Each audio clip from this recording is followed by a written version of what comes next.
This is the Buzz Adams Morning Show podcast. Barstool Talk Daily. Except it's really early in the morning and no booze. For the most part.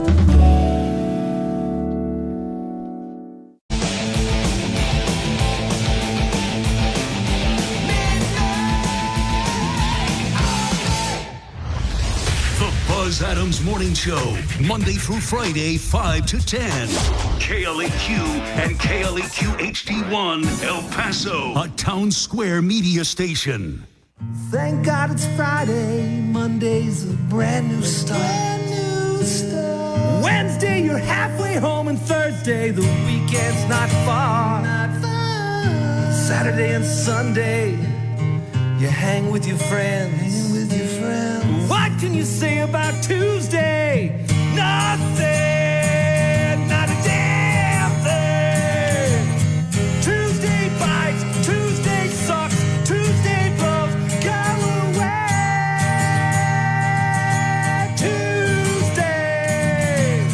Tuesday's crap, Tuesday's lame, Tuesday's dumb, go away.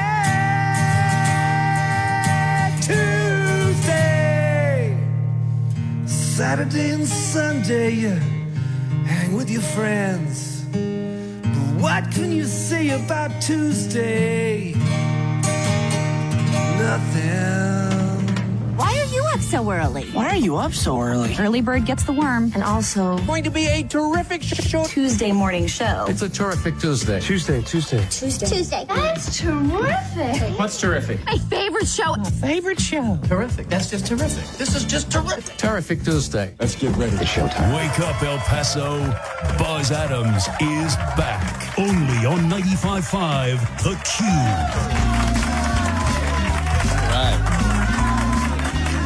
Okay, thank you. Good morning and welcome to the show, everybody. For this Tuesday morning, October the 29th, we're only 2 days away from Halloween. Ooh. You got a few more days to get out to the KLAQ Haunted House of Terror at 13-something-hundred Montana. Do you remember? 13900 Montana. 13900 Montana. There you go. Hey, Joanna, happy National Cat Day. Oh, thank you. Did you know that today's National Cat Day? I did not. Yeah, it sure is. Lovely. Yeah. I'm going to get my cat some treats. Do you put costumes on all of your cats for Halloween? No, what I usually do is buy one costume. And then rotate it? And then try to see which one will leave it on. And so far, none of them. No, none of them want to wear a costume. What does that tell you, I wonder? They don't like costumes? Yeah. Mm-hmm. Probably they're cats gonna. do not If care. they want treats, they're gonna want that costume. The Dodgers won in New York City. They can sweep the series tonight. Game 4 under the lights at Yankee Stadium tonight. So the baseball season could be over as soon as tonight. Let's get a look at El Paso weather and the golfers forecast, which is brought to you by Painted Dunes Desert Golf Course. Remember, you can set up all your tee times and reservations online at painteddunes.com. So to check the weather, very windy today. Well, we're looking for some pretty high winds, 20, 25 mile an hour winds. 86 is going to be the high temperature. That should cool things off. Looks like for Wednesday, sun's going to be out. We don't have any rain in the forecast, maybe a little bit on Friday, but none for today or Wednesday or Thursday. Wednesday is going to be sunny, 72 for the high temperature, and Thursday, Halloween, and the KLAQ Halloween Parade. Here's your forecast for this Thursday. Mostly sunny, 76. I've been to these Halloween parades when it's 90 or more. I got sunburned one year that we did the parade. Right. Like I say, little chance of rain on Friday. Not much there. Looks like we're going to be in the upper 70s, low 80s here for the weekend. That is the Golfers Forecast, brought to you by Painted Dunes Desert Golf Course. Get ready for some fun at the Turkey Shoot Tournament at Painted Dunes on November 23rd. Entry fee, $90. That includes 18 holes of golf, meals, beverages, prizes you can win. It's a two-person team, 666 format. And you can call to enter, get more information. You can go to painteddunes.com or you can call the Pro Shop. Their number is 915-821-2122. That's 821-2122 for Painted Dunes Desert Golf Course. All right, Joanna, in about an hour, you're going to have the Hollywood Cheese May coming up for us. Can you give us a preview of what's coming up in the cheese? Sure. Voice actor Jay Johnston, who is probably best known as the voice of Jimmy Pesto on Bob's Burgers, Jimmy Pesto, was sentenced to a year and a day in prison for taking part in that January 6th attack on the Capitol. And I will let you know what he had to say in entertainment news. Going to like the Capitol riot is a very Jimmy Pesto thing to do. That's what everybody said when the news came out. They're like, that's totally something Jimmy Pesto would do. Right? Then he was fired because then his picture started circulating around. He was fired from the show. They had to get a new voice actor. It was so crazy. Hey, ever since Tom Brady and Gisele Bündchen, yes, ever since they broke up, has Gisele been denying that she's in some kind of relationship with her jiu-jitsu instructor? Buzz, that's what I was trying to figure out this morning, that I heard the news of Gisele being possibly pregnant with her third child. And I can't remember if there was this whole thing where they were like, no, we're just friends. I'm just a jiu-jitsu instructor. There's nothing hinky going on here. I'm going to do a thorough research. People magazine is reporting that Gisele Bündchen has been impregnated by her jiu-jitsu instructor, Joaquim Valente. That's how I'm going to choose to say that. How? Joaquim? Okay. Valente? Well, it's not Joaquin. Like, I would recognize Joaquin, so this is not quite that. Gisele's 44, and the jiu-jitsu instructor's 37. Yeah, no problem there, right? No, it's Gisele. Allegedly, they've been dating since June of 2023, although they never confirmed it. Sources say Gisele is already halfway through her pregnancy and has already informed Tom and the kids that they have together, so they won't be surprised by the media. All right. We got a lot to talk about coming up on the show. We've got the Halloween parade coming up on Thursday. We've got the KLAQ Haunted Houses of Terror. We're going to have tickets for that to give away. So be listening for your chance to win with Queen of Halloween, Halloween Trivia. That's going to be on the way a little bit later this morning. And I've been in contact with Nico. He says that he's coming in. Great. He says he's going to be here, okay? Okay. Anything else on your mind today? No, I'm good. No? Have you tried these frozen gummy bears? Oh, I've been wanting to try frozen gummy it bears. sounds like you would chip a tooth if you ate a frozen gummy bear. It's TikTok's newest thing right now. And It's a TikTok thing? Yeah, so you're kind of... It's probably dumb. Oh, but they look really good, Buzz. The trick is you soak them first in like Sprite or something. Okay. Okay. I'm not going to do that. If I do it, will you eat some? If it doesn't like make one of my fillings fall out or It's not chip gonna. a tooth or Apparently, something. when they plump up like that and they freeze, they become like, I don't know, almost not ice cream consistency. Flavor explosions in your mouth. It gives you like a nice crunch. Okay. Hey, did you watch a show called Wizards of Waverly Place? You know, I knew it was on, but it was a little bit after. Oh, you're a little aged out of it a little bit? Yeah, I was aged out. Well, tonight on Disney, it's the series premiere of Wizards Beyond Waverly Place. Ooh. David Henry returns. Who was the big star? Who was the big breakout star? Selena Gomez. Oh, I wonder if she's going to be on it. I think so. Yeah, there was a big deal that she came back for it.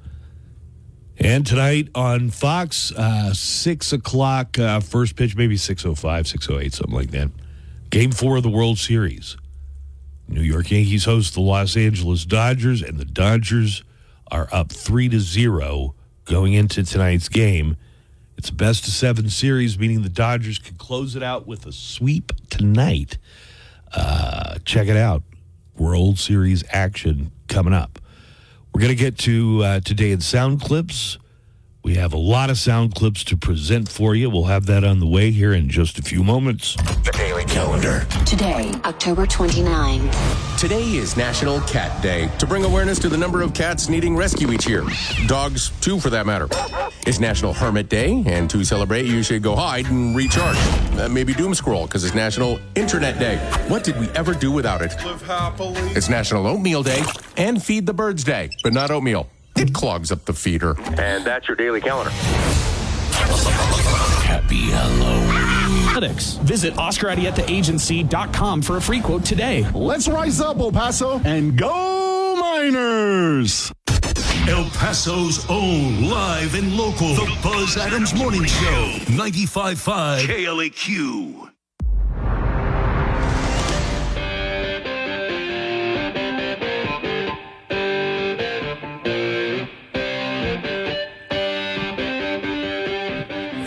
Joanna, Carlos Mencia was here on the show Thursday and Friday, and did comedy shows at the comic strip. Mm-hmm. Something happened at one of the shows that made it onto TMZ. Oh, what? Wait From a minute. Show here in town? Oh, yeah, from an El Paso show. I thought you would have known this because you're so plugged into the mainstream media, by which I mean FitFam. Was it on FitFam? No, but it's on TMZ. Oh. No, actually, I do know what you're talking about, but you know how I know about it? Nico? No. Our fan chat on Facebook. Facebook fan chat, Yeah. let you know. That's how I know about this. Well, here's somebody else who knows Nico at Jimian because he was the MC for all of Carlos's shows. Were you aware this story was going to make it onto TMZ? No, Carlos texted me yesterday about it. He texted me too. Yeah. So I did see a lot of his butt the whole weekend though, because he didn't moon people just once.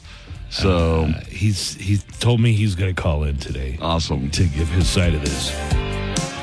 Hey, Seize the Deal Dining Deals is back this week, and I really do have to enthusiastically endorse this week. It's Sushi Freak. Sushi Freak? And they brought in a tray, a platter, fit for a king of sushi last week. So good. You remember the deal on Dining Deals? For as long as they last, we offer food certificates in the value of $50, and you pay only $25. So basically half price.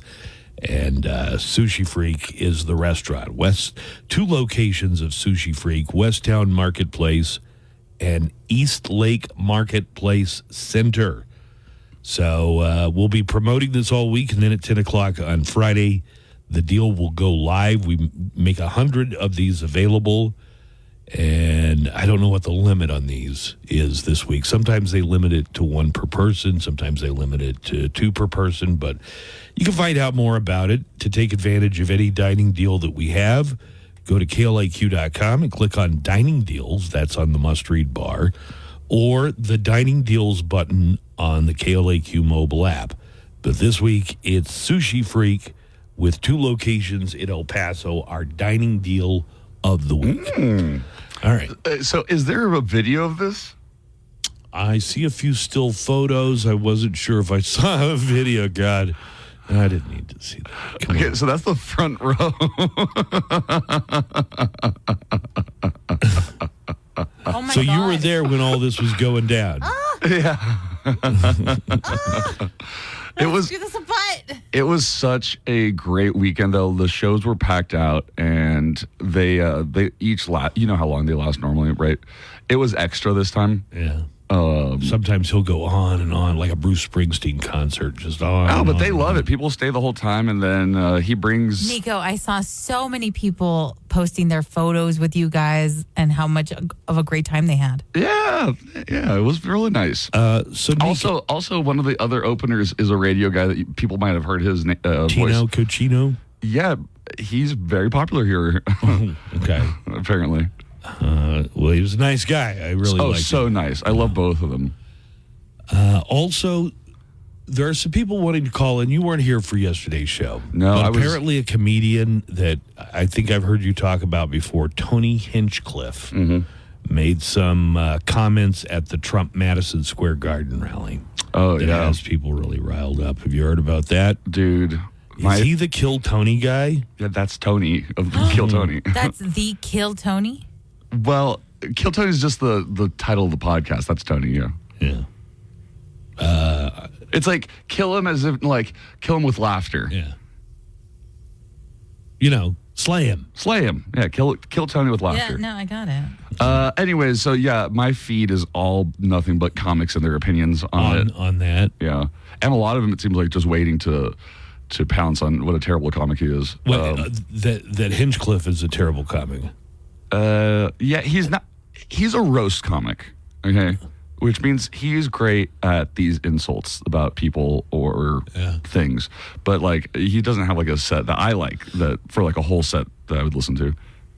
Let's go ahead and get to our sound clips for today, okay? Morning is the news. Woo! And all of it is good. Yeah! And the weather's good. The fun is about to begin. All right, time for today in sound clips, all of the day's news with the sound bites and actualities that we have available. So in Oregon and Washington State, some ballot boxes were set on fire with some ballots being damaged and some of them being destroyed. Police say that the arsons at ballot drop boxes in Portland and nearby Vancouver, Washington are connected. They believe that it's also connected to a third incident with a ballot box that happened earlier this month. Let's hear from Washington Chief of Police Troy Price at a news conference yesterday. Said that a bunch of agencies are working together on the arson of ballot boxes. These incidents are similar in nature. No one was injured in any of these incidents. We're working with our partners across the river here in Portland and sharing information with our federal law enforcement partners in hopes of bringing this to a successful conclusion. Here's what we know. In both cases, officials say an incendiary device was attached to the ballot box to get the fire started.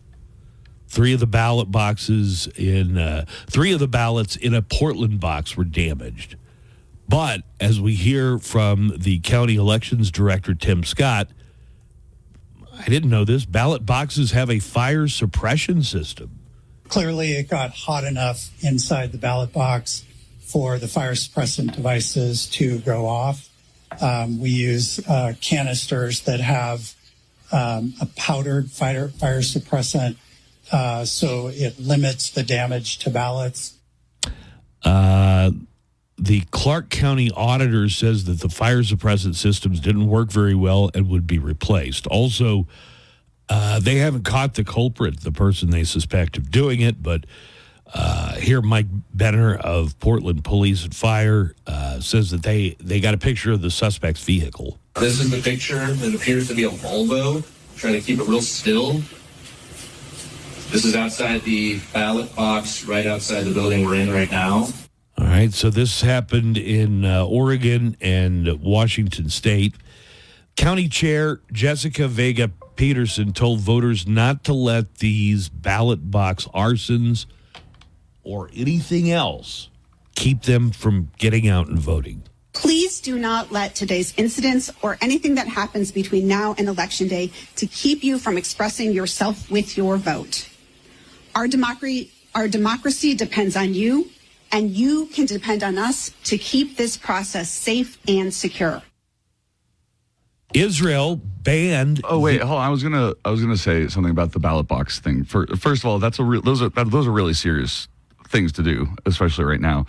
And secondly, I had read that there's certain conservative YouTube influencers and right-wing TikTok and things like that were kind of suggesting that people should do this already. Before the arson happened? Before the arson had happened.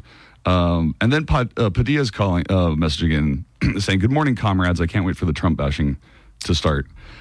Then why do you listen in every day, dude? I mean, honestly, you know what this show is. But also, it's that idea that you're trying to make. We're talking about an arson of ballot boxes. The fact that you link that so quickly to Trump. Is that what's going on? Well, and just the fact that not agreeing with Trump makes you a communist and hate America. And if anything, I think it's the other way around. I think it's Trump the other way is closer around. to a communist than anybody else. I know his best friend's the president of Russia. So you can call us comrades all you want, Padilla, but at the end of the day, I know who is American and who is more patriotic, and it's not you.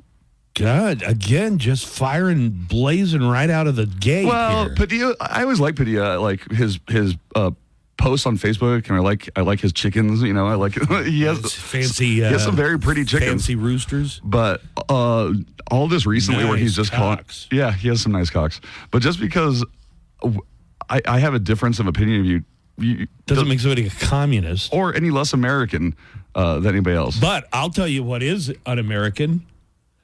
Trying to overthrow an election with lies, that's pretty freaking... I mean, that's about the most un-American thing I can imagine. Yeah, so. absolutely. Yeah, so there you go. You got Padilla, your wish. sorry, but I think you're dropping out of our favorites list. Israel has banned the U.S. relief agency that's been performing most of the aid operations in Gaza. The Israeli parliament voted yesterday to ban UNRWA. The United Nations organization is the main humanitarian aid agency operating in Gaza, but Israeli Prime Minister Netanyahu again accused UNRWA employees of being involved in terrorist activities in the region. We're going to hear a little bit. Here is a spokesperson for the Israeli government, David Mencer, said that yesterday's vote by the parliament to ban this United Nations relief agency, he says that organization needs to be replaced by one that doesn't have terrorists working for them. UNRWA simply must be replaced. That is the view of the Israeli government and the overwhelming majority of Israel's people. They must be replaced with other organizations that are not infected with terrorism. A UN oversight committee looked into it, and while it debunked some of the allegations against UNRWA, it did conclude that 9 employees may have been involved in the October 7th terrorist attack by Hamas. The legislation signed by Knesset goes into effect in 90 days. Here is Matthew Miller, and he is saying there is no one to replace this organization in the job of giving aid to people. And when I say people, we're talking about men, women, children, old people, babies, everybody in Gaza. There's nobody that can replace them right now in the middle of the crisis. So we continue to urge the government of Israel to pause the implementation of this legislation. We urge them not to pass it at all. And we will consider next steps based on what happens in the days ahead. All right, Joanna, this is kind of an entertainment story. Tell me if you're doing this one. A controversial celebrity is launching a podcast. Oh, dear. Are you doing that one? Harvey Weinstein's new podcast? I was, but you can go ahead and do it. No, I don't. No, I have enough stories. Oh, it's you fine. do? Okay. I mean, we talked about it this morning. Army. I mean, we already made a plan, but sure, you can just do this right now. Army Hammer announced he's going to launch a podcast about putting his life back together. It's called the Army Hammer Time Podcast. Wait, was that a joke of yours? Or? No. That's what it's called. As far as this report goes, the Army Hammer Time Podcast. I like the way you have to do the hammer time. Well, I thought Buzz wrote this joke. Can you remind us what it was that got Army Hammer, who was a pretty big Hollywood star, canceled a few years back?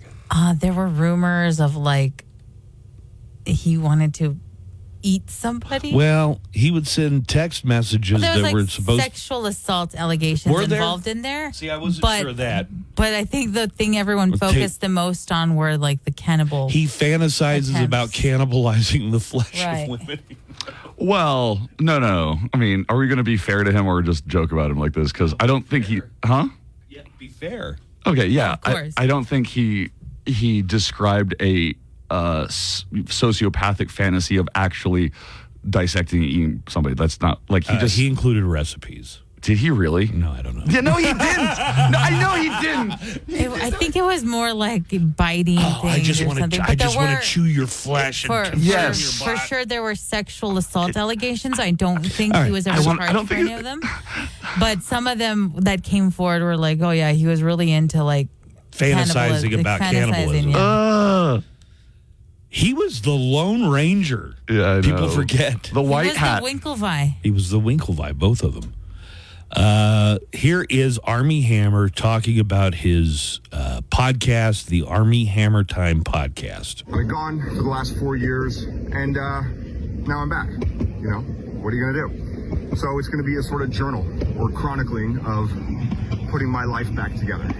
Like I said, some of you are going to love this. Some of you are going to hate this. I guess that's a kink for some people. Like fantasizing about cannibalism. Hey, no judgment here. I can still. I think the sexual assault allegations Yeah, is that- more right. what he got The canceled cannibalism for. thing is a very small minor. Right. He didn't actually do it, so. Yeah, but what a weirdo. That's all I'm saying. Sure. The only time it's okay to joke about eating anybody is if you see a really cute baby and you go, oh, I can just eat you up like that. And then you start going, no. Like that. Yesterday was the 1 year anniversary of Matthew Perry's death. Chandler Bing from the Friends. And on the Today Show yesterday, Matt Perry's family gave an emotional interview, which is, you see his sisters and you see his mom, and then there's Keith Morrison. Investigative reporter Keith Morrison. Oh, my God.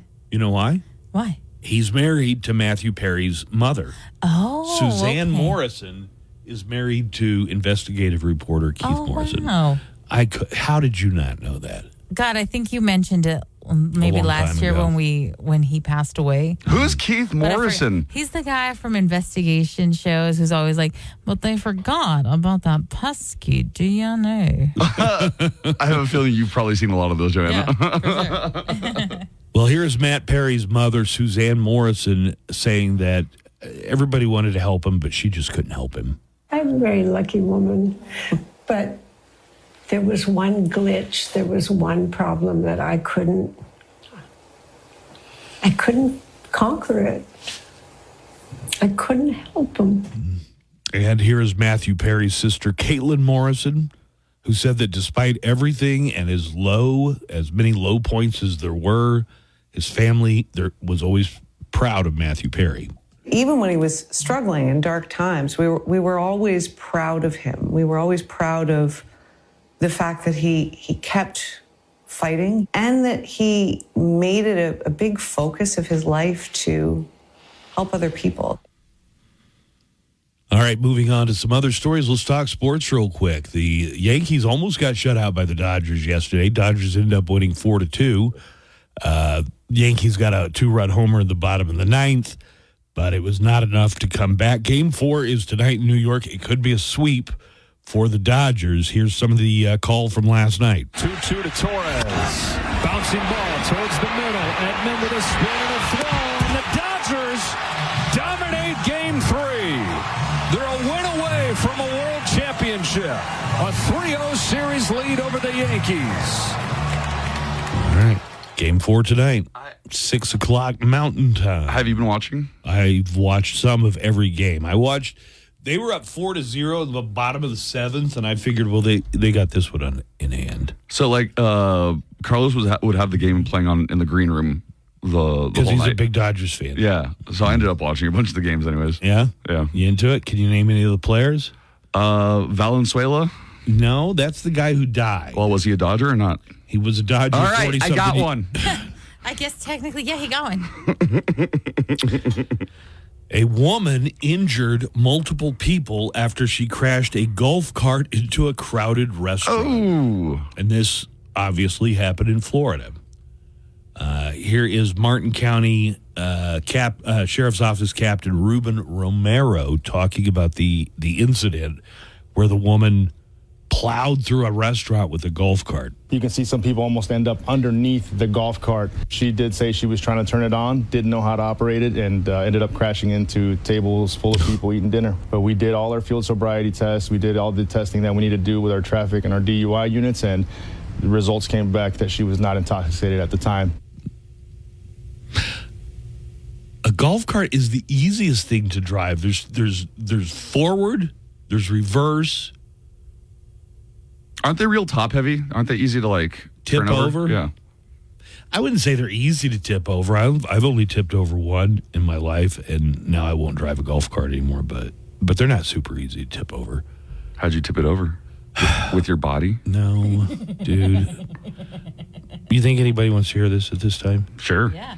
I guess Were kind of you like inebriated? on a hillside, you know, like on a hill, not an extreme hillside, but I guess more extreme than I thought it was.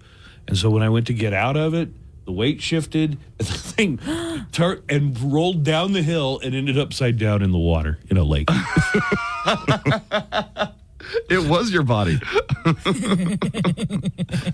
It was me and one of my playing partners in the car. We both got out, I think, at the same time. And okay. So here is a complication that sounds like it might have been caused by AI, okay? Okay. You use AI every day? I use it pretty regularly, yeah. A Utah man was refused a $3,000 payment that had been promised to him from his home warranty company. This happened after his air conditioning unit broke. The company said they weren't going to pay it because it was an AI chatbot he was talking to, and the AI chatbot gave him bad information. And the guy's position kind of is, yeah, how's that my problem? It was your chatbot. Here is Robert Brown explaining what happened. In the contract, it says that you either repair or replace, or you can pay me what you think is, going to replace the unit, et cetera. And he said, you know what? We've had this AI up for about a week, and it's really confusing, and it's, it's miscommunicating to people. I said, how is that my fault?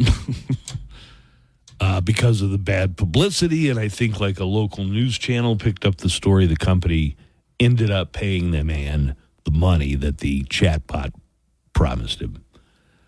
And I guess this is kind of an inspirational story. An elementary school in Missouri recently renamed its building. And, when I hear the names of buildings, it's always a politician, a local politician, a politician's wife or family member, or maybe an educator every now and then.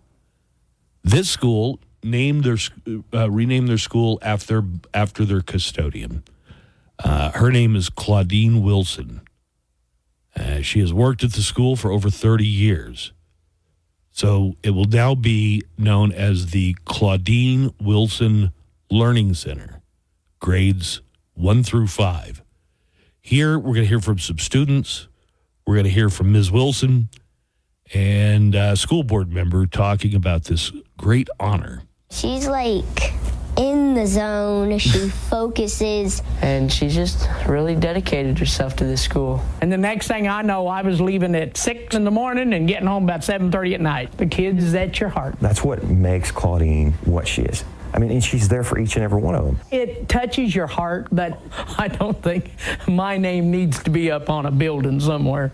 That's what everybody should want to be, That's what I would want to be. All right. Feel good story, right? Yes. Let's check what's on TV tonight, okay? TV tonight. Here we go. QTV, is that entertainment?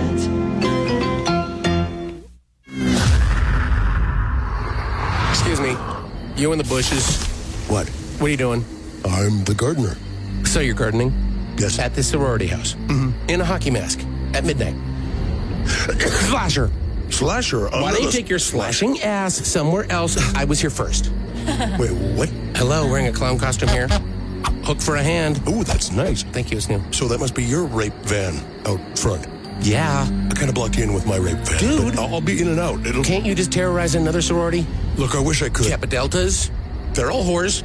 No, I have to kill Alpha Phe's. Look, I've already terrorized them all day by phone. Oh, that's why I couldn't get through. Now, if some other slasher shows up, yeah, they're not going to respect me as a slasher. This is my own fault. I should have got up earlier. God, you scared the hell out of it. Sorry. What do you want? Are you guys doing the Alpha Phe's? Yeah, I got the Alpha Phe's. Yeah. Damn it. Yeah. So. How about the Kappa Delts? I got to be honest, he was just about to do the... I was thinking about it. Oh, man, they're whores. Really? Told you. 95.5 KLAQ. 5 tours and Miller Lite of Dallas Cowboys touchdown getaways. Details at KLAQ.com. Live from the KLAQ studios, the Buzz Adams Morning Show. Courtesy of Glasheen, Vyas, and Enderman Personal Injury Lawyers at GVILaw.com.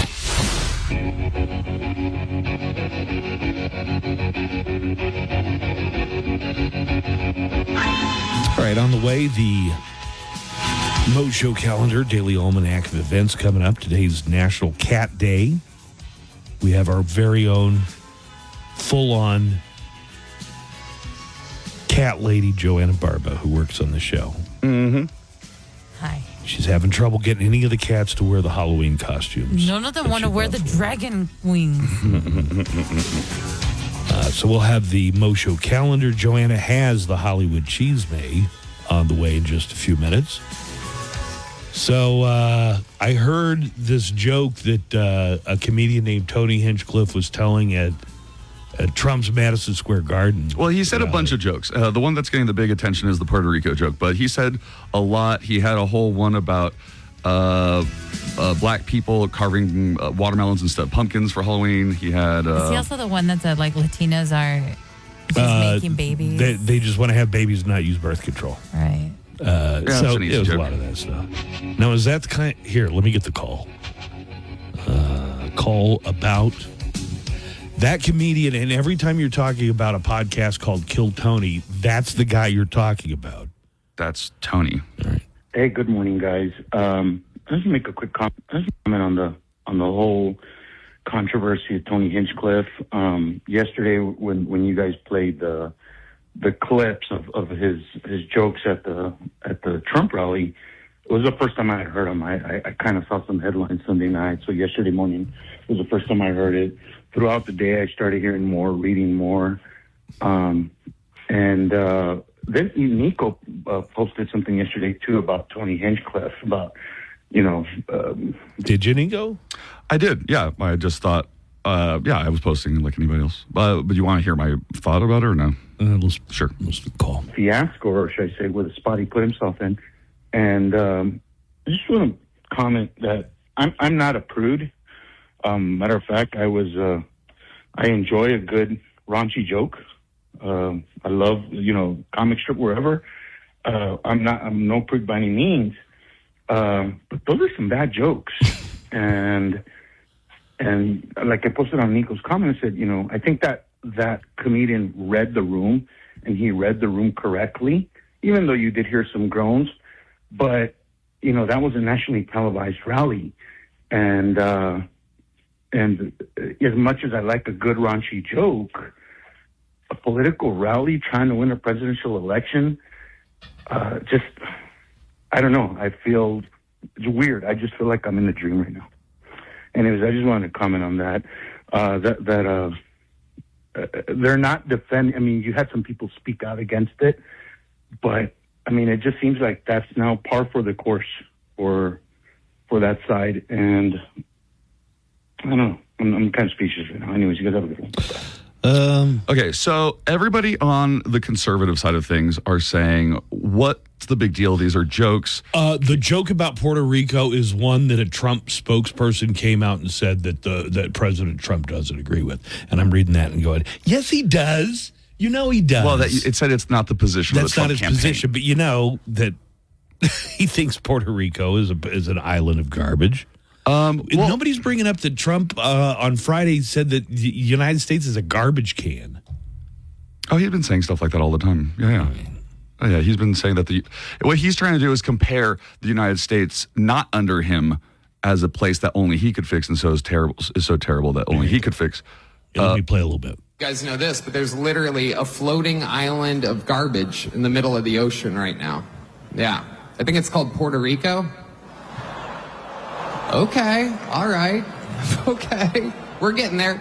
Now, again, normally I don't follow the national anthem, everybody. This isn't exactly a perfect comedy setup. I mean, I thought there were other speakers who said much more hateful things with a lot more vitriol behind what they were saying. Right. I think that other people have been pointing that out as well. Here's the thing. Comedy is very subjective, and a lot of it has to do with the environment that you're in. A political rally where people didn't pay money to come see a comedy act. They came to hear a message, or they came to see the candidate that they're looking for. That's a different audience. So everybody on stage was there to represent Donald Trump and to get the message out about things and to get voters. And to have a roast set, it just seems like such a terrible, terrible decision to go into just jokes, racist roast jokes about things. Because I guess I'm sure he did not think. I'm sure Tony Hinchcliffe did not think in his head about this. Oh, there's 5 million Puerto Rican voters on the mainland. A lot of them live in Pennsylvania. I wonder if this joke... 500 million. There's 5 million. Oh, 5 million. Because there's 600,000 in New York City alone. Yeah, there's about 5 million on the mainland, and there's a huge population in Pennsylvania, which could make a difference to the campaign. I mean, if you had thought about that beforehand, then you would go, oh, what I'm about to do would be a huge, colossal mistake. Vetted. There's nobody there that has a coherent message that they can tell people, this is our messaging. They don't vet the people that they're going to have coming through. It's a campaign in utter disarray. Well, I think suppose there were reports that he was going to use the C word about Kamala Harris, and that he didn't need to, because there were T-shirt vendors that were selling T-shirts and hats with messages about Kamala Harris that were much worse than the C word. So I'm not going to blame Tony Hinchcliffe necessarily. It probably was a bad decision on his part, but that's also what he does. Trump said more important things. He re-stressed the thing about the enemies within and going after. And if you think the enemy is somebody other than you, an enemy could be a Democrat, it could be a Republican who's not on board with the MAGA movement, it could be a journalist, it could be family of election officials, it could be a judge, a prosecutor. There are a lot of Republicans who are on this list where I think there are some people that have real concerns about if this man wins re-election 1 week from now, I might need to flee the country, because he has said, I'm going to go after, and he named a couple by name, Nancy Pelosi, Adam Schiff, those generals that came out and said that he was basically a fascist.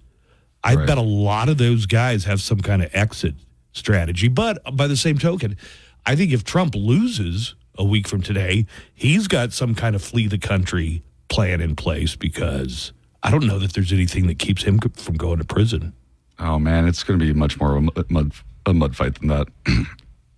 On election day, we're going to see, or right after election day, we're going to see legal battles playing out, and Donald Trump won't give it up for. Right, he won't admit he lost, even if he loses. And Kamala might not either. Kamala might, if she, if it's really close. Well, hold on a second. Before you say something like that, what would give you the idea? It might be really close. Hey, give it a day or two for a recount, and some of these absentee ballots don't come in. They won't be able to call Arizona until election day is on Tuesday, I think, Friday, Saturday, maybe. Because the precedent has already been put out there that it's okay to delay the certification or to delay the accepting of results. I'm sure the campaign, if they felt like they had avenues to look for things, they're going to wait for it as long as possible. I voted over the weekend. Hey, I kind of wish I'd taken my vacation next week. Right. Maybe the Maldives. All right, let's take a break. We'll come back. I got the Mo Show calendar, all you cat owners, cat parents. Today's National Cat Day, and we're going to let Joanna pick which cat song we play in honor of National Cat Day. That's coming up, as well as a true crime report in just a few minutes. More of the Buzz Adams Morning Show's on the way right after this. Hey, it's Chuck, your host for Loudwire Nights. Tonight at 7, we will rock the borderland with the best rock ever made and the best rock being made. Special guests, birthday and anniversary celebrations, and every night at 10. Remember, it's safest to left before you cross. Be safe. Walk smart. A message from TxDOT. The Buzz Adams Morning Show, Monday through Friday, 5 to 10. KLAQ and KLAQ HD1, El Paso, a town square media station. Welcome to October 29th. Today is National Cat Day. It's National Cat Day. Oh, yes, I love cats. Oh, I love cats. May I? I'm a cat man myself. Love cats. Oh my God, cute cat. Apparently, she loves cats. Cats love me. We both love cats. I love that cat. I love cats. Happy National Cat Day. It's showtime. We're going to get to the Mo Show calendar in just a few minutes. Gordo in our app chat says, good morning from Baltimore. I don't dislike cats. I prefer a dog. But how many days in a year are National Cat Days? It seems like Cat Owner Day, Rescue Cat Day. There's Wash Your Kitty Day. I don't know. There's probably a bunch of them. It does seem like every week we have some kind of cat. National Cat Day. And what of it? Well, he says, do cats and cat owners have such low self-esteem that they need multiple National Cat Days? I still have not heard a National Pet Your Dog Day or National Take Your Dog to the Park Day. Thank you.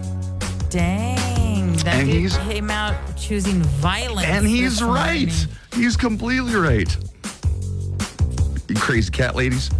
Whatever. Got a story from the El Paso Times here. El Paso early voting lagging behind 2020 presidential election totals. Yeah, but that's just because it's El Paso time for people. El Pasoans get there 2 hours after, like 30 minutes after the start of the show. I saw a pretty big crowd at a couple of places I went, a couple of polling stations I went to. Line. You were going to spend some time in there. I ended up going to the Vinton Community Center. In the parking lot and out of the parking lot. From the time I entered the parking lot to leaving the parking lot, 10 minutes. Nice. Is what it took. They should have drive-through. Maybe. El Paso voters turned out en masse for the first day of early voting, sparking enthusiasm among candidates and officials. I don't know. It looked like everybody was pretty actively, looked like a lot of active voting to me.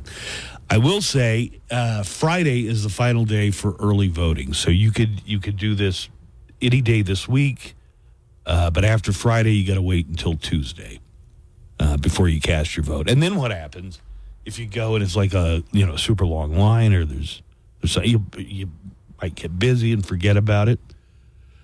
Although I would say for Trump voters, do what your candidate has said before. I mean, that's who you really trust. Don't vote early. Don't vote by mail. Don't use an absentee ballot. Only vote on Election Day. No other day than Election Day. And it's all rigged anyway, so why even bother? We're going to get to the Mo Show calendar and daily almanac of events coming up here in just a couple of minutes. Then we've got a true crime report on the way. We'll be getting to that.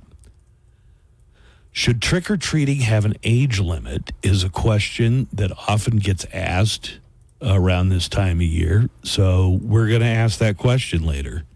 Should there be an age limit? Yes. What would you put that age limit at? Because that's where people really disagree. If you're as tall as me.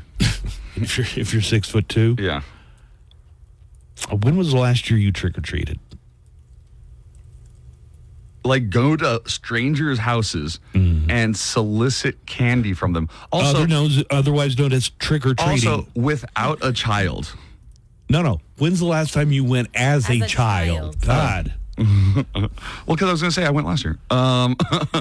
No, I haven't been in years. It's been years. I'm asking, were you 10? Were you 12? I felt like by junior high, so 6th or 7th grade, I felt like this is for babies. Yeah, I'm going to say maybe 6th grade. Yeah, like sixth grade. And at that point, seventh grade, I had a Halloween party. I don't know about El Paso, but I lived in a much smaller town. We were allowed to go out by ourselves, just me and friends, going around like we're the Charlie Brown gang. Yeah, I think Joanna's right. Once I got into high school, it was about like, no, we don't want parties now. I want to go trick-or-treating. I think there's also kind of a boomerang effect. Sometimes kids won't trick-or-treat, and then when they're a sophomore or junior in high school, they'll say, let's go trick-or-treating like we did when we were a kid. Sometimes you'll see, if you're going to do that, if you're still, under the age you can vote, and you decide to go trick-or-treating, you got to wear a costume. You got to get into it. You can't just, show up in your regular clothes. Oh, the worst is when people do that. They come in jeans and a shirt, and then they're just like a plastic Walmart bag, and they're just like candy, trick or treat. And you're like, no effort at all. Let's go ahead and get to our Mo Show calendar and daily almanac of events. A lot of stuff happening today. It is October 29th. 2 days until Halloween. Today's National Cat Day. I think we've mentioned that. National Hermit Day. I feel like I'm just a couple of steps, like quit my job, and just a couple of steps away from being a hermit. Which is starting to be concerning because Carlos even did ask me several times this weekend, like, no buzz? I was like, well, we'll see if we can. I know he said he was going to come out this weekend. I know he promised to come out this weekend. I said I'd try. Today is World Psoriasis Day. I don't know if you know anybody that has that, but my mom had that, like psoriasis on her hands when we were kids. She had a serious case of it too. Why so psoriasis? Today is World Stroke Day. Now, that's not a masturbation thing, right? Yeah, no, I know. Okay. Birthdays today include actress Tracy Ellis Ross from Blackish. Did you know she's Diana Ross's daughter? No. I Joanna, did you know that? Yes. You did? Yeah. Gabrielle Union, actress who's now married to Dwayne Wade. She's 52. Oh, my God. Did you guys see the Dwayne Wade statue? Mm-mm. They unveiled a statue of Dwayne Wade in front of where I don't know what the stadium's called anymore, but where the Miami Heat play, the arena. And it was hideous. It was something out of Nightmare. Yeah. Oh, no. When they do a statue in bronze, I guess that's what they're using, or copper, the results can be horrific. Have you ever seen the Lucy statue that everybody hates of I Love Lucy? Mm. And this one is, look up the Dwayne Wade statue in Miami. Looking it up. The stuff of nightmares.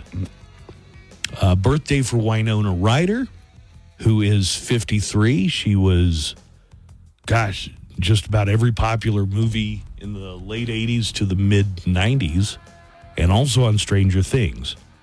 And also that big shoplifting incident about 20 years ago. Oh, right. Winona Ryder, 53 today. A couple other birthdays. Dan Castellaneta, who is the voice of Homer on The Simpsons, is 67 today. He also does Grandpa, Barney, Krusty the Clown, and Groundskeeper Willie. Oh, those are others. like the most iconic voices. And Mayor Quimby. Actor Richard Dreyfuss, famous for many things, Mr. Holland's Opus, Jaws, Close Encounters of the Third Kind. Richard Dreyfuss is 77. I think he's kind of retired from acting. I don't think he's made much of anything in the last decade. A couple of dates in history for you. Did you look up the Dwayne Wade statue? Because oh yeah, it's hideous. Yeah, right. What? There's got to be a better way to make a statue out of somebody. Well, so it doesn't I do know look... bronze is tough to work in, to get exact detail. 95 years ago, the stock market crashed. 1929. It was known as Black Tuesday, and it led to the Great Depression, which lasted nearly 10 years. Have you ever heard the story about when the stock market crashed in 29? bodies were just falling left and right of stockbrokers jumping out of windows. Yep. Didn't happen. It didn't happen? Oh, good. Because that's a terrible thought.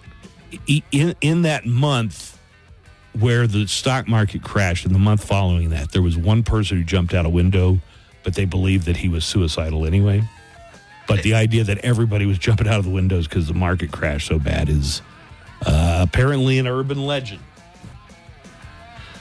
53 years ago, 1971, Dwayne Allman from the Allman Brothers died in a motorcycle accident. This happened in his hometown of Macon, Georgia. He was just 24 years old. Now, here's something kind of eerie. A year later, another member of the Allman Brothers, bassist Barry Oakley, was riding a different motorcycle and died in an accident just 3 blocks from where Dwayne Allman had died a year before. All right, let's talk about cats. Joanna, how many right now? Official? 5. 5 cats. All right. How old is your oldest? Junior is 12. Joanna. What is a good He's an old long man. life for a cat? They can live as long as like 20 years, I think. Isn't there like a 30-year-old cat somewhere? Like the I think world's the oldest cat? 30-year-old cat died already. Yeah, right. Is that why you like sometimes like sit at home and cry? Yes. Because Junior's getting old. You're gonna die someday. It makes me so sad. All right, I have... But you know that the same thing is true of anybody older than you for the most part. I know, but Junior's so cute and so little. Joanna, I've picked out 3 songs about cats. Okay. I do the same thing about Buzz, though. As our resident... You're gonna die someday. You're gonna die someday. All of the songs are about cats, and whichever one you pick, this is your choice, I will play in its entirety. So, Cat lady choice? yeah, Cat Lady choice. Happy Cat Day. Okay. How about this one from Ted Nugent? Cat scratch fever. All right. You feeling that one? Meh. Not so much? Not so much. I don't know if you've ever heard of this song. Al Stewart, Year of the Cat. Oh.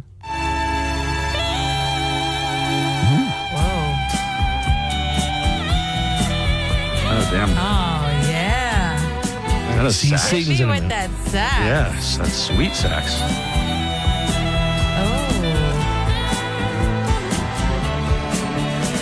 One morning comes and you're still with her.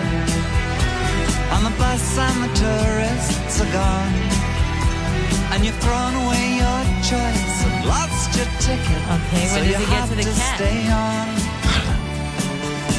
But the drum beats Soon. Very soon. okay. And the rhythm of the newborn day. You know, sometime you're bound to leave her, but for now you're gonna stay. Get to the In the cat. year of the cat. There you go. There you go. God.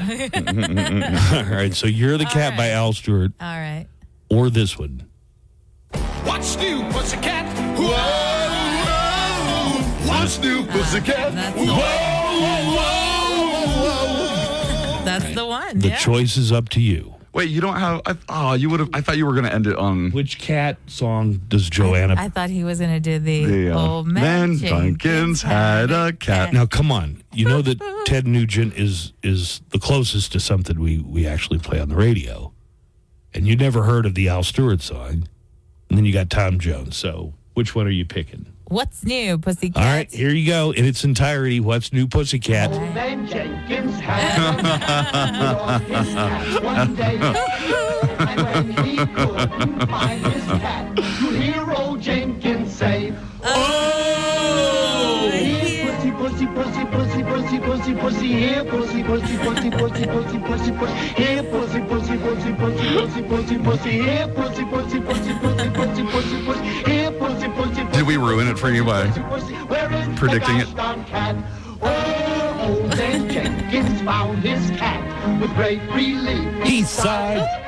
But then again, I don't think we could ruin this for him. No, of course not. Jenkins cried. Oh, pussy, pussy, pussy, pussy, pussy, pussy, pussy, here, pussy, pussy, pussy, pussy, pussy, pussy, here, pussy, pussy, pussy, pussy, pussy, pussy, pussy, pussy, Happy Cat Day, everybody.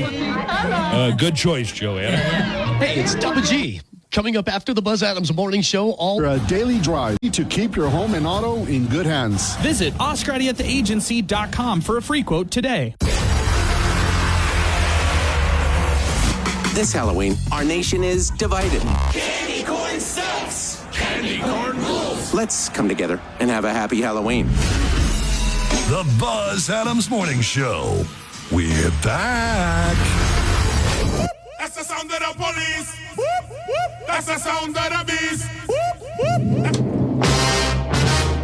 whoop. Got a story that could be a Florida Maine game. If you're up for it, we can play Florida Maine game here. All right. Okay.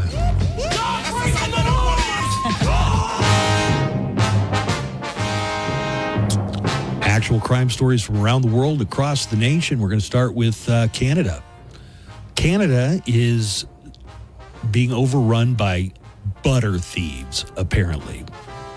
Butter thieves. There's some kind of big crime operation involving butter going on. Primarily in Guelph, Ontario. Over the past week, there were 2 large thefts of butter from different grocery stores. And we're not talking about like shoving a couple of packs. In both cases, the men got away with several cases of butter, and each case had, the first theft was valued at $936. Think about how much butter that must be. That's a lot of butter. Why would anybody have wanted that much butter for? It's a lot of toast. Yeah. The second theft was valued at $958. So the second one, they got away with even more butter than the first one. Oh, my God. They did it by loading all the butter into a cart and then sneaking out through the back of the store. Okay. Listen to this, Joanna. Okay. In the town of Guelph, and that's Guelph. Okay, wow. In the town of Guelph, there have been at least 7 large-scale butter thefts like this in the last 10 months. It's not known if the incidents are related, but what are the chances Are the multiple criminals connected? Are they connected? What are the chances that there's more than one major butter theft ring going on? An underground operation of just butter? What are they doing with the butter afterwards? I don't know. P. Diddy had a lot of baby oil.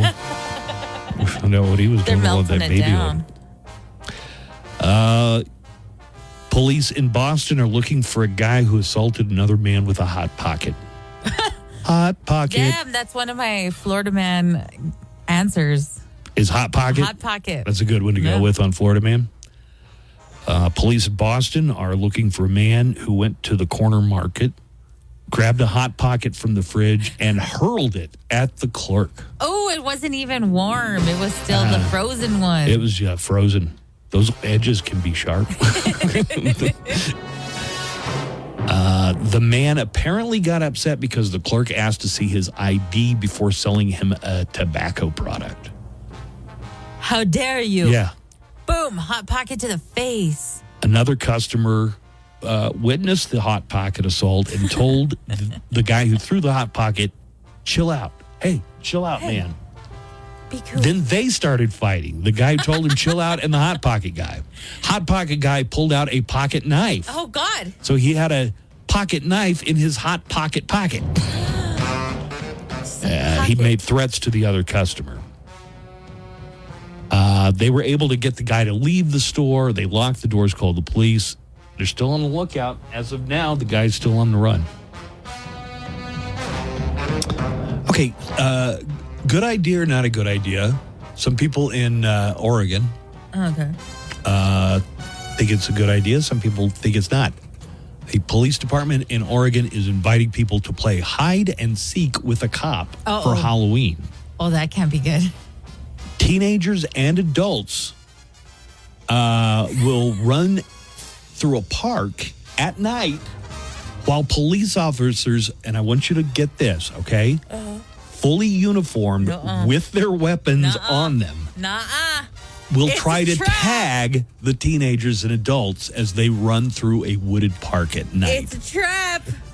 What could go wrong here? So much could go wrong. Bam, you're dead. Tag, you're not it anymore You know, one of the guys, because you're dead. might, good Lord, God knows if you look at a police officer wrong, they're going to call it assault. So if a guy Right. runs into That a dude police was officer, cheating at hide and seek. Bam, you're dead. I don't think that's a great idea. That's Not with the weapons. Not if they're going to be fully, stocked with their weapons. It's like if I'm playing tag with the cop and I don't have a weapon, you shouldn't have a weapon either. It just seems fair. You shouldn't. Don't play around when somebody's got a gun I don't have a baton on me or a taser or a taser. or pepper spray. Our next story, a man lost $230 million in crypto after falling for a scam. Oh, no. $230 million in crypto gone. The thieves have been caught, but about $100 million is still unaccounted for. That means that the guy had $230 million. Just to spare and to, I don't know, spend however he wished. And he wished to do that on crypto? I don't know what he like, I'm bought gonna it. turn Maybe this he into bought it weed. at really early on and it really inflated, but you still have $130 million left out of your $230 million. You're probably ahead of the game when it comes to cryptocurrency. Right? Yeah, dude. You should lick your wounds. Exactly. Suck it up and just realize other people have done worse in You crypto are than that. still very much blessed. You're still extremely wealthy. You ready for the Florida Man game, Joanna? Yeah. All right. Remember, if you get the answer correct on the Florida Man game, $10,000 will be yours. Who runs naked through a dairy farm? Florida man, Florida man. Who never fears any bodily harm? Florida man, Florida man. Who's made love to a dozen trees? Throws tennis balls that are full of bees. Who tries to bite every cop he sees? Florida man, Florida man. Rules are very simple. It's match game. I'll read a sentence, a headline, and leave out one word, or sometimes there's two words. A word or short phrase, okay? Okay. Your job is to guess the missing word. Here we go. Florida man posed as security guard to get into blank concert. Into blank concert. Florida man posed as security guard to get into blank concert. You got it? Got it. My main concern is, did it work? Now you're going to find out. Okay. You're going to find out if it worked for the guy. Okay. Got your answer? Yeah. All right. I'm not too happy with it, but I'm going to Florida go with man it. poses as a security guard to get into blank concert. I went with Taylor Swift concert. Because it sounds like something a Florida man would do if Taylor was in. Yeah. Yes? Yes. Oh my God. Oh my God. What are you going to do with all that money? I'm going to Disneyland. Get the fast pass. You can afford it. It's going to cost one fast pass. A Taylor Swift concert? Yeah, Really? you want to hear the story? Yeah. Okay. Here's a 44-year-old man in Florida got arrested for posing as a security guard to get into a Taylor Swift show in Miami. The 44-year-old's name is Ivan Mariotti. Actual security guards were the ones who notified police after they saw him down near the floor area or field area. So, I guess he also hooked himself some pretty good seats there. Okay. He was in a suit with a badge around his neck when he was confronted by police. So that means he got down there just by showing, hey, and everybody just let him on through. So he had to explain to the cops what was going on. He told police he had been hired by 4 women to escort them to the Eras Tour show. Oh, my God. He's like, I'm a private security. But he didn't have a ticket. Now, police followed up and talked to the women who confirmed that they did pay him to drive them to the concert, but they didn't hire him for security and didn't expect him to try and get into the concert with them. They're all, well, he's here, so. In the police report, he's listed as a rideshare driver. So your Uber or Lyft guy, you paid him to take you there, and then he's like, I'm doing gonna go in. security? Yeah.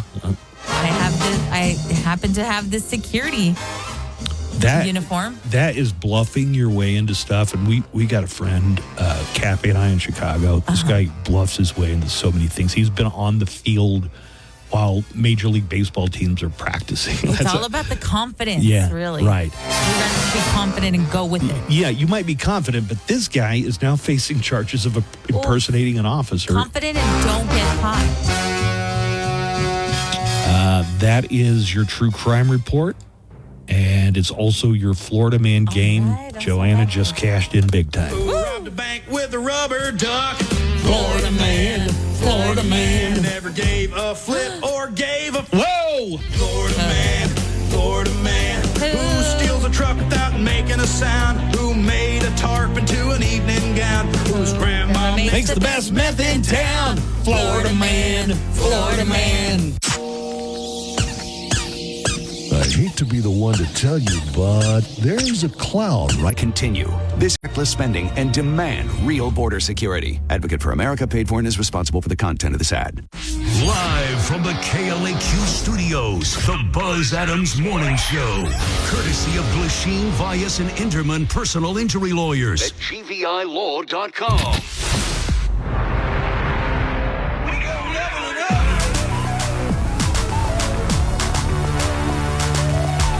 We're going to level it right into a Hollywood Cheesemay report with Joanna Barba. She's got that on the way for us coming up in just a few minutes.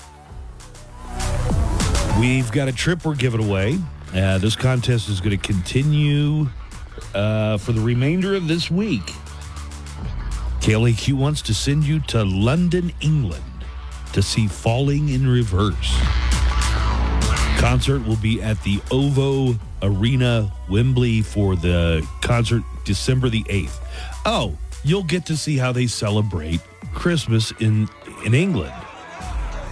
How? Exactly like us, except they call Santa Claus Father Christmas. And do they have a Boxing Day? Father Christmas. Yeah, they have a Boxing Day.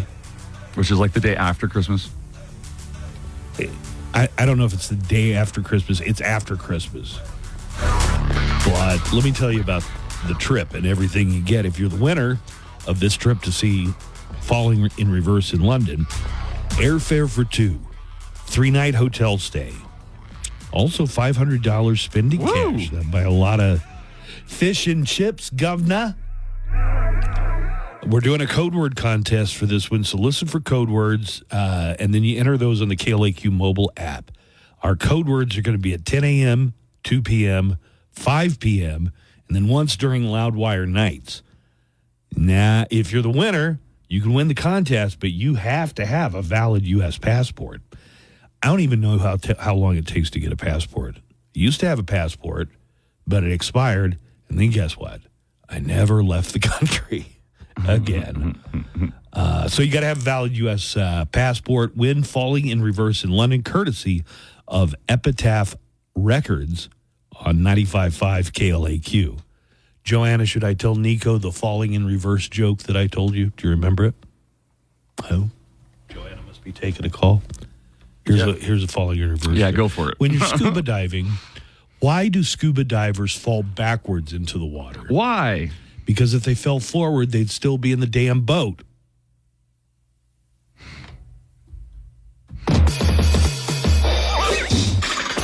No?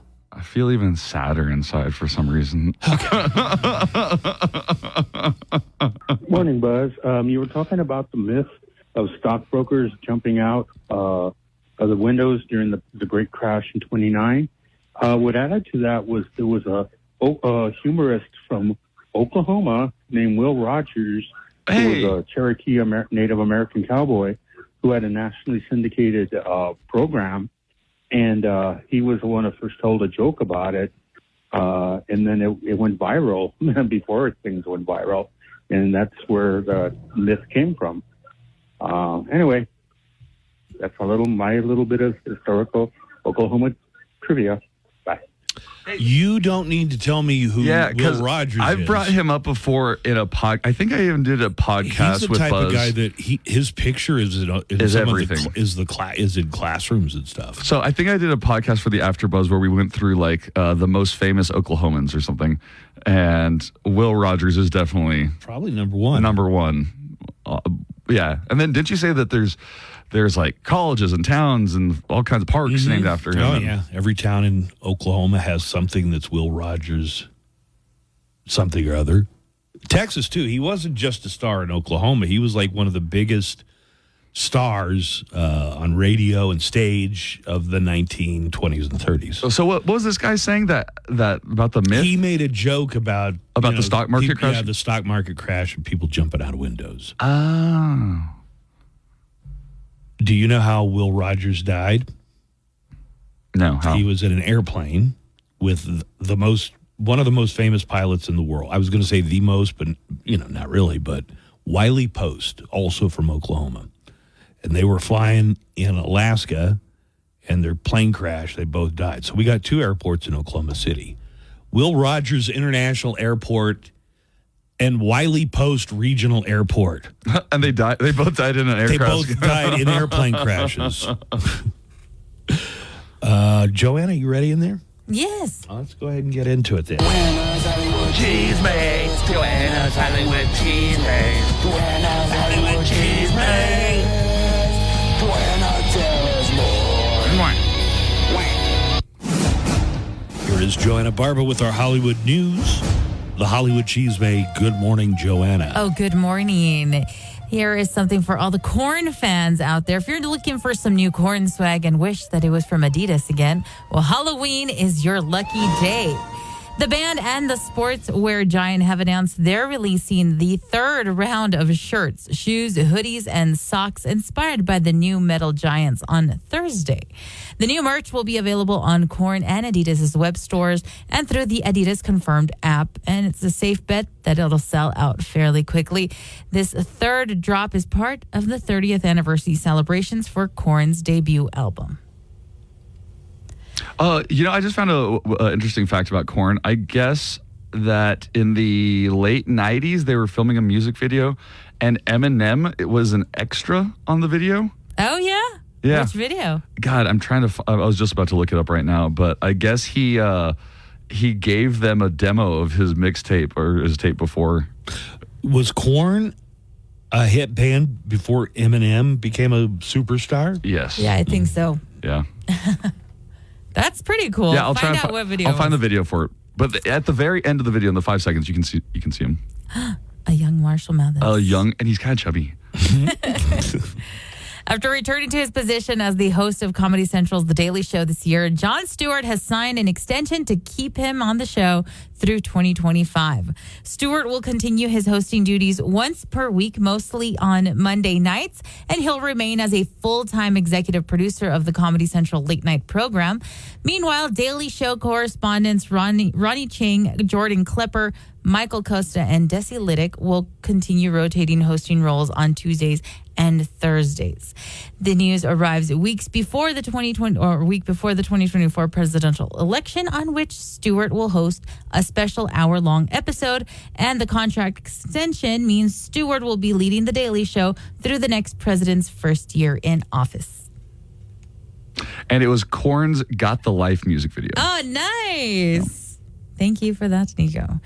Former Bob's Burgers actor Jay Johnston was sentenced to 1 year and 1 day in prison for his role on the January 6th attack on the U.S. Capitol.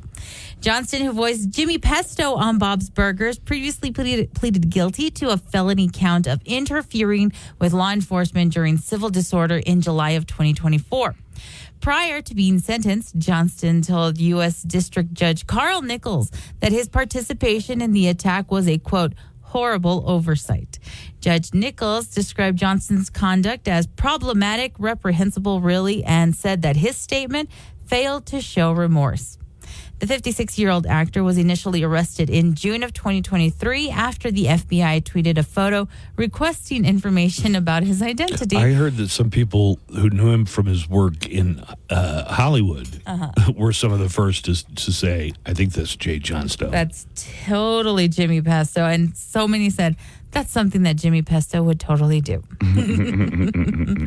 He is alleged to have led a group to the front line of rioters confronting the police who were defending the entrance to the Capitol, helping to launch an assault against a group of officers. Netflix is adding a new feature called Moments, and they're betting that this new innovation, paired with social media, will expand the streamer's reach and promote its programming.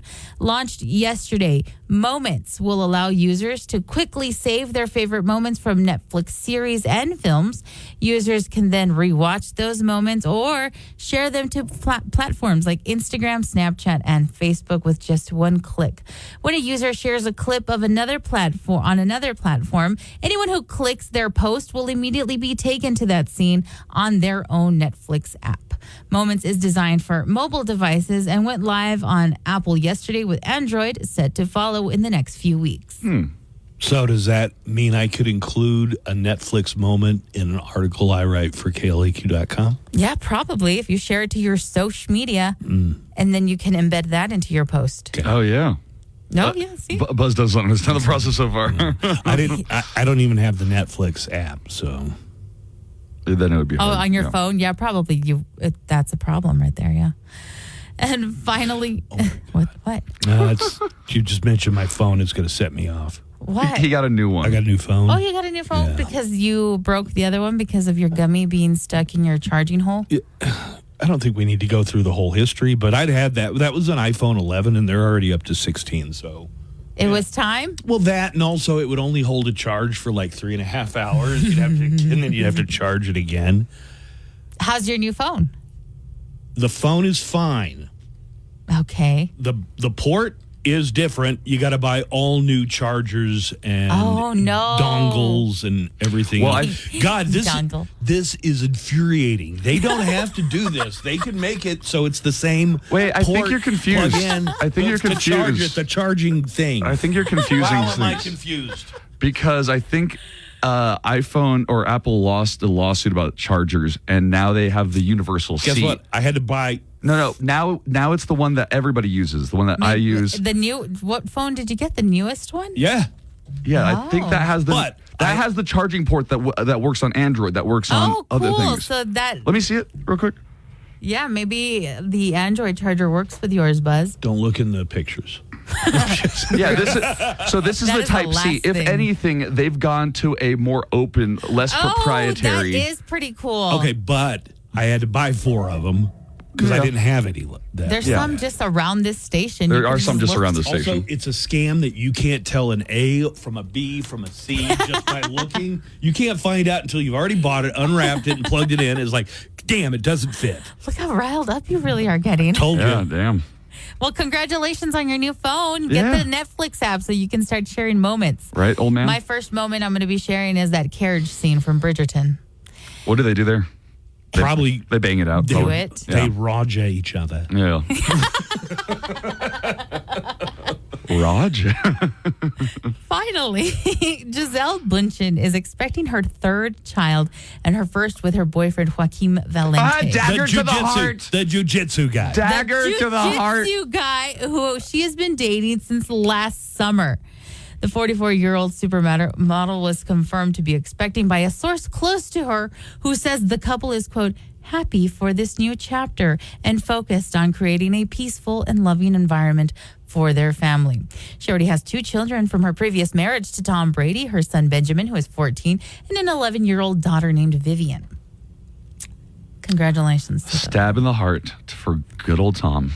I could not remember. Did we say, weren't they saying, no, we're not serious? No, it's just her jiu-jitsu instructor that went to Paris with it, and then you were photographed in Stade. Yeah. And I think they were trying to downplay that there was anything sexy going on. There was a lot of jujitsu going on there. With your entertainment news, I'm Joanna Barba. Hey, it's Daniel Paulus. I'll be along starting at 3 with everything from Aerosmith to Nirvana. Imagine Nissan Kicks. NissanUSA.com today. Available feature. Bose is a registered trademark of the Bose Corporation. The Buzz Adams Morning Show, Monday through Friday, 5 to 10. KLAQ and KLAQ HD1, El Paso, a town square media station. Wow, look, it's almost 8 o'clock already. It's almost time for the news with Nico Ajimian. Joanna, the queen of Halloween. Yes, sir. Do we have any Haunted House of Terror tickets to give away? We do. At 13900 Montana? Correct. That is correct. Finally, I've committed it to memory. I'm so happy for you. We'll have Queen of Halloween trivia coming up for some passes to the KLAQ Haunted House of Terror, open through Halloween and beyond. I guess they're going to stay open Friday and Saturday night, too, at 13900 Montana. Tickets available at the door, or we'll have some to give away coming up in just a few minutes. Got a neckline call, and then Nico, you're ready for news? Always. All right, here goes. How is the most powerful, technologically advanced country in the world, in the United States of America, not able to figure out election results the night of like we used to 20 years ago?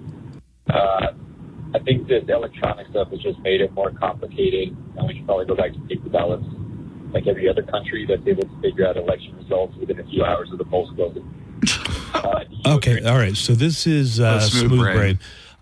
I can play the rest of it, but they have never finished counting votes within hours of the vote happening. That is something that has never taken place. Well, if the states are so, like if a person won the state by a lot and you know that already early in what you're hearing on election night are projections. You're not hearing the results, Smooth Brain. Right. Do you agree or disagree that the longer it goes, I agree that you don't know what you're talking about.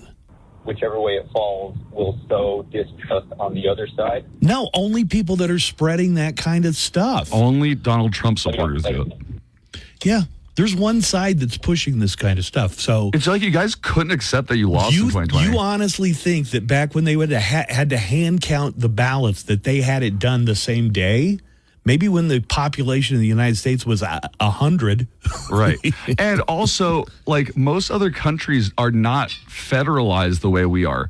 So states have a lot of autonomy on the way that they conduct their elections. We don't have a national election system. Almost every state does it different from every other state. Right. Some, not wildly, but like little things are different. But the idea that what you're hearing on election night and what you've heard your entire life are projections. Yeah, it's been CNN projecting, Fox News projecting who's going to win. They don't have it counted. Arizona is probably going to be a week at the earliest from the election before they'll actually have the count. But they will have the projection already based on the turnout results and early voting and the I think what do they do? The exit polling. So I am always happy to help out Smooth Brain. Maybe put a few wrinkles in that. Did he just say, let's go back to paper ballots to make it smoother? Like his brain. You think paper is going to make it smoother? Yeah, I'm a lifelong... By the way, I use paper.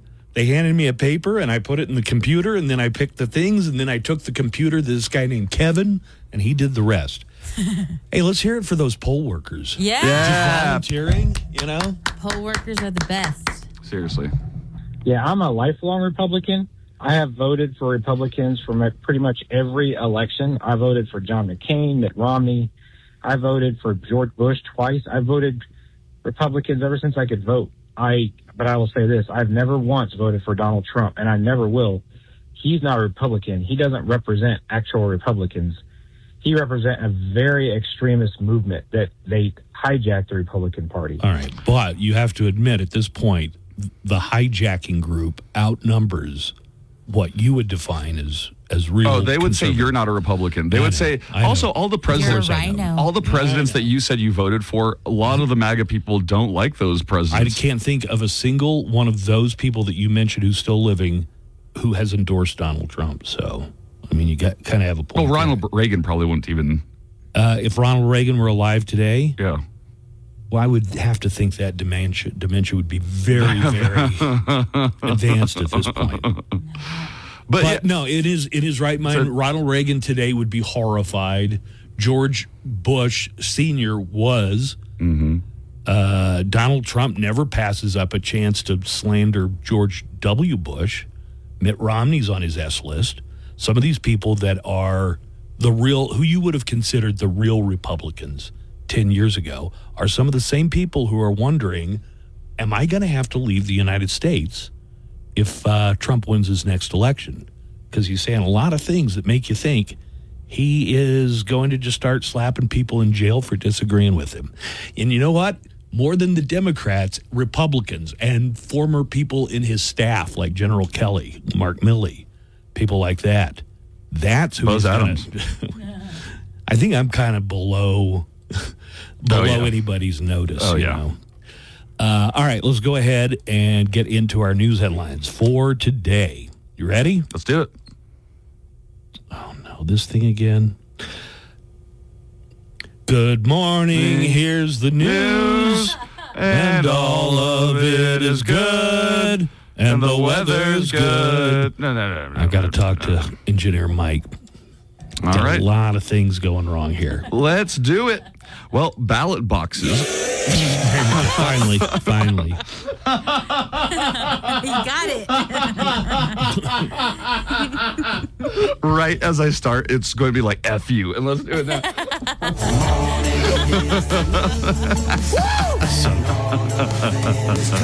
Yeah. Mother.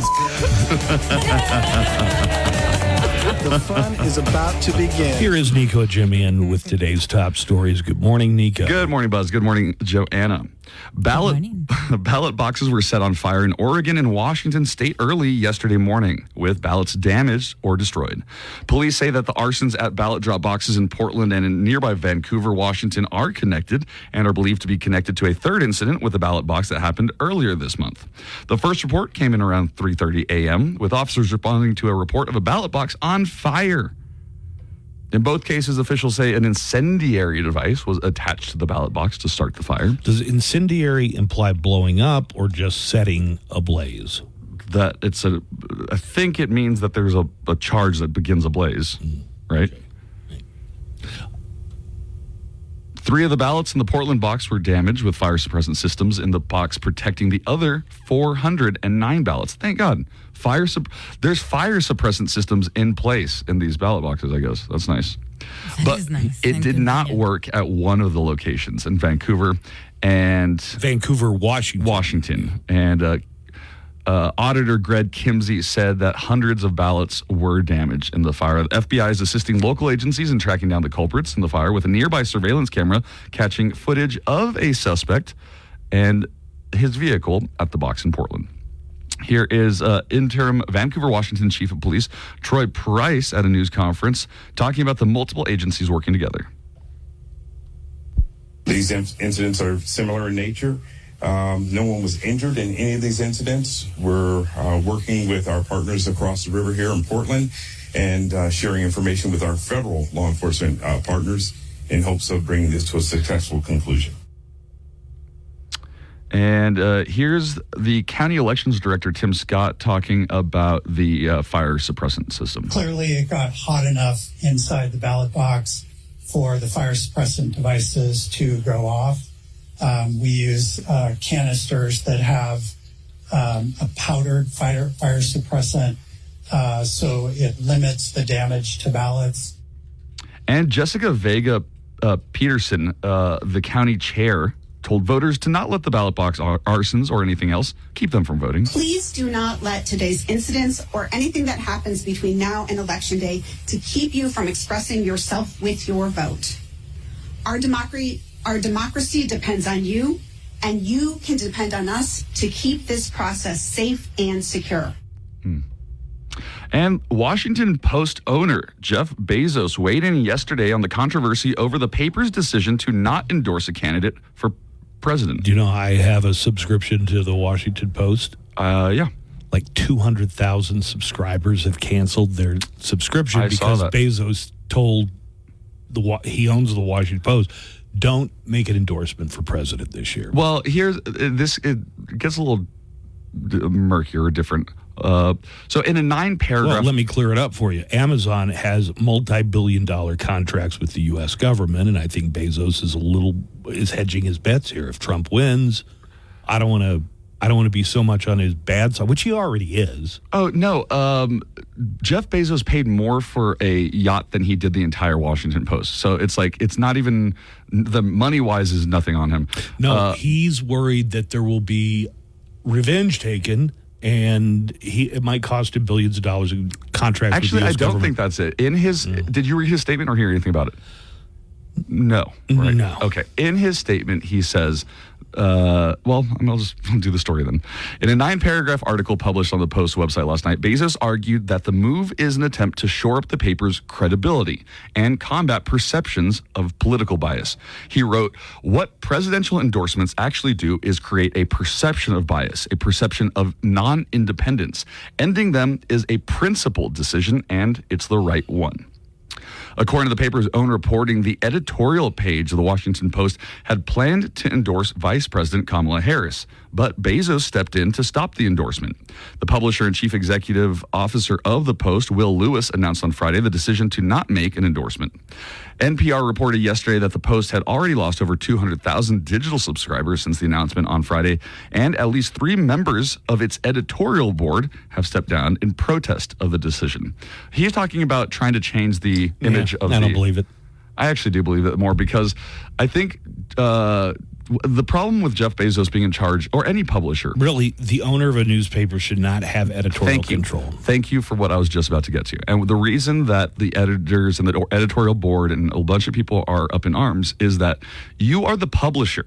You have no experience or specialty in news reporting or in any of this. Jeff Bezos, and it's kind of representative. People are starting to talk about the new American oligarchy.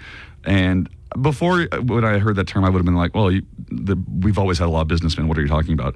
But the billionaire media complex of people like Jeff Bezos, Elon Musk, and their hands in so many pies that they think they're experts at everything that they do. Mm-hmm. And that's not true. You can't be an expert at everything you do. Why? Hey guys, I canceled my Washington Post subscription a couple days ago myself. But in all honesty, I got that subscription about 4 or 5 years ago, like on a trial for like $1 a month or something like that. And I've just been meaning to cancel it for the last 4 years. And this thing that happened with Bezos lit a fire under my butt. Finally got that charge, that monthly charge off my card. Anyways, have a good one. He's saying it's a principled decision about not being biased in their coverage, but the newspapers traditionally make endorsements as you get close to election time, not just for the president, and not just national ones, local ones. I think the El Paso Times did one. I think all of them. That is a common thing that has been done for a long time. Here's who were endorsed, because it was a big deal in 2016 that the Dallas Morning News, which is a pretty conservative paper, endorsed Hillary Clinton over Trump in 2016. So I think that there's going to be a problem. We're going to start seeing it more often of these people like Jeff Bezos, Elon Musk, Mark Zuckerberg, try and put their fingers in all these pies and tilt the scales and things when they should just be keeping their hands off other industries. Do you think their attitude is, I know everything, look how much money I have? I think they do think that they are in charge of such big things that apparently Jeff Bezos has had input on the Amazon Prime movies and like TV slates and like what do you know about programming and television and movies? You don't agree with this? Are you asking me? Yeah. I just know that he married this super hottie way out of his league named Lauren Sanchez, and he should be busy with that. Yeah, but what about the problem of billionaires like tapping into like all of these things and trying to influence all of us? It's probably not going to stop. Yeah, probably. All right, moving on. Well, the Israeli parliament voted yesterday to ban the operations of UNRWA in Gaza. The United Nations organization is the main humanitarian aid agency operating in Gaza. But Prime Minister Benjamin Netanyahu again accused UNRWA employees of being involved in terrorist activities in the region while issuing a statement about the legislation. The UN Office of Internal Oversight Services closed an investigation into the claims of terrorist activity in August. And while it debunked some allegations, it did conclude that 9 employees may have been involved in the October 7th terrorist attack by Hamas. The legislation goes into effect in 90 days. I mean, that's a big one. 9 of your employees were part of the terrorist. I saw the 60 Minutes where they were interviewing the American who's running the UNRWA program there in Gaza, and he was saying, look, you got to coordinate with people who live in the communities, who are on the ground. And even he admitted sometimes those people have conflicting loyalties. Right. But yeah, if you've got people on your payroll who participated in October 7th, I could see how that might compromise the trust in your organization. Well, we have 2 sides of it. Here's David Mentzer, spokesperson for the Israeli government. UNRWA simply must be replaced. That is the view of the Israeli government and the overwhelming majority of Israel's people. They must be replaced with other organizations that are not infected with terrorism. And on the other side, Matthew Miller said there's no one to help if UNRWA goes away. There's nobody that can replace them right now in the middle of the crisis. So we continue to urge the government of Israel to pause the implementation of this legislation. We urge them not to pass it at all. And we will consider next steps based on what happens in the days ahead. Were you looking at the neckline calls? Yeah. I think some responded to what I was just talking about. Which? I don't know. Here it is. Hey, Nico, so do you mean like comedians being political commentators every day? Is that the point you're trying to make? Have a good one. Bye. Yeah, well, I don't know any comedian who can set the rules for an entire social media platform. Well, exactly. And I do mean that. This isn't a political show. That's why I'm not hired for any political show. That's why I'm not going to be hired for any political show. I'm not somebody qualified to do that. This is an everything show, like an everything bagel. This is everything. It's an everything show. It's an everything bagel. These are just opinions. All right. Well, a propane leak in the suspected cause of an explosion. And tell me if you've heard of this before, Buzz. Van Alstyne, Texas. Van Alstyne? Boy, I couldn't point it out to you on a map, that's for sure. Well, it happened yesterday morning, and it destroyed a home and killed 2 people inside. First responders in the community just north of Dallas responded to the reports of a loud boom in the area. I used to hate when I had a gas heater that I would have to light by hand, and then the gas would go on and it would warm up the big metal The pilot light would... Because I was always afraid it's going to blow up or the light's going to go out and I'm going to die of, I guess, what would that be? Carbon monoxide poisoning or something? Sure. I hated it. I hated living in such an old house. I'd lay awake thinking, what if this light goes out and I never even have a chance? I'm just dead. So did you switch? I moved out of the apartment after a semester, but no, I had to put up with it for a few years. Have you ever heard about that? Like, yeah. Have you ever responded to one of those cases? To carbon monoxide? Carbon monoxide poisoning and stuff. Yeah, for sure. Nasty bit of business, I would imagine. Finally, someone has decided to mix religion and MMA fighting. Coming to theaters on Friday is a film called The Carpenter. The movie poster has the tagline, "The King of the Ring meets the Prince of Peace." Yes, you guessed it. The film centers around Jesus Christ being an MMA coach in Jerusalem. In the 1st century AD or in the present day? That's a really good... I have no idea. My son, I am the son of a carpenter. I have a lot of wood around here, and sometimes I practice breaking many pieces of it at once. Like that! So look it up. It is called The Carpenter, and it comes out this Friday. Jesus had a pretty intense workout regimen. We had look at those abs. Look at those abs. Yeah. Anytime you've been in a Catholic church. But you know what kind of program he was on? What? CrossFit.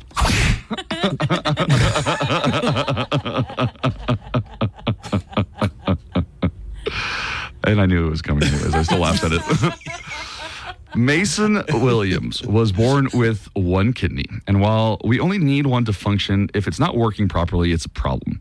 When his kidney started to fail, the football coach at Selburne High School in Texas started dialysis. So this is a football coach somewhere in Texas. Now, while sharing his health update with Mike Trevino, a football coach at the rival high school, Highland Park High School, who had previously coached with him at Fort Worth Polytechnic. I was going to say that we're not in Van Alstyne anymore. No. Yeah. We've moved on to a different story. These are Dallas Metroplex teams you're talking about. His friend and fellow coach wanted to help. So Trevino secretly got tested to see if he could donate his kidney to William and found out he was a match. The coach from the other team? That's right. The rival coach gave him his kidney. The men had a heartwarming reunion on the field last Friday when Claiborne played Highland Park and Williams and Trevino were celebrated as honorary captains. Fans cheered and celebrated their achievements as coaches as well as the selfless act. But for Trevino, the choice to donate his kidney was simple. I don't know that I've ever been more confident about a decision other than maybe marrying my wife, he says. And Williams couldn't be more grateful for the second chance it's been given him. Well, which of your organs will grow back if you donate? You can do a liver transplant, like you give a partial liver transplant. And your it doesn't liver will grow back? It doesn't necessarily grow. It will grow a little bit back, but you can function more. Yeah. Okay. Yeah, it will grow. You're right. That is one of the ones. I was wondering, because I don't know much about science and medicine or anything really. Like if somebody donates a liver, don't you only have the one? You have one liver. Yeah, right. So it's either got to be a deceased donor for a full transplant or you do the partial and then your liver grows back at least some. Yeah. Okay. Absolutely. Good to know. And finally, a good story to end off on. Beloved Walgreens pharmacist Bob Hesselberg of Weston, Massachusetts, recently received a surprise $6,000 in gifts organized by an 11-year-old named Arav Khanna and his community. Known affectionately as Pharmacist Bob, Hesselberg has worked at the Boston Post Road location for this Walgreens for 30 years. And he was celebrated by customers and community members. Here is a little bit of that. You walk in, he not only greets you by name, but he wants to know how your family is and how was that medication you had last time and how are you doing? And he means it. Oh, well, he shared that at 75 years old, he has no plans to retire. He says he's still passionate about his work and he appreciates the connections he's built with the community. And with your news, I'm Nico. I have a nationwide survey, the results of the survey, asking Americans how old is too old to go trick-or-treating. And well, just hang on because I'll give you the results of that survey. The Daily Calendar. Today, October 29th. Today is National Cat Day, to bring awareness to the number of cats needing rescue each year. Dogs, too, for that matter. It's National Hermit Day, and to celebrate, you should go hide and recharge. Maybe doom scroll, because it's National Internet Day. What did we ever do without it? Live happily. It's National Oatmeal Day, and Feed the Birds Day, but not oatmeal. It clogs up the feeder. And that's your Daily Calendar. Find out what's going on. Quirky facts about our region. Urgent things you need to know impacting your drive. And of course, nothing but El Paso's best rock.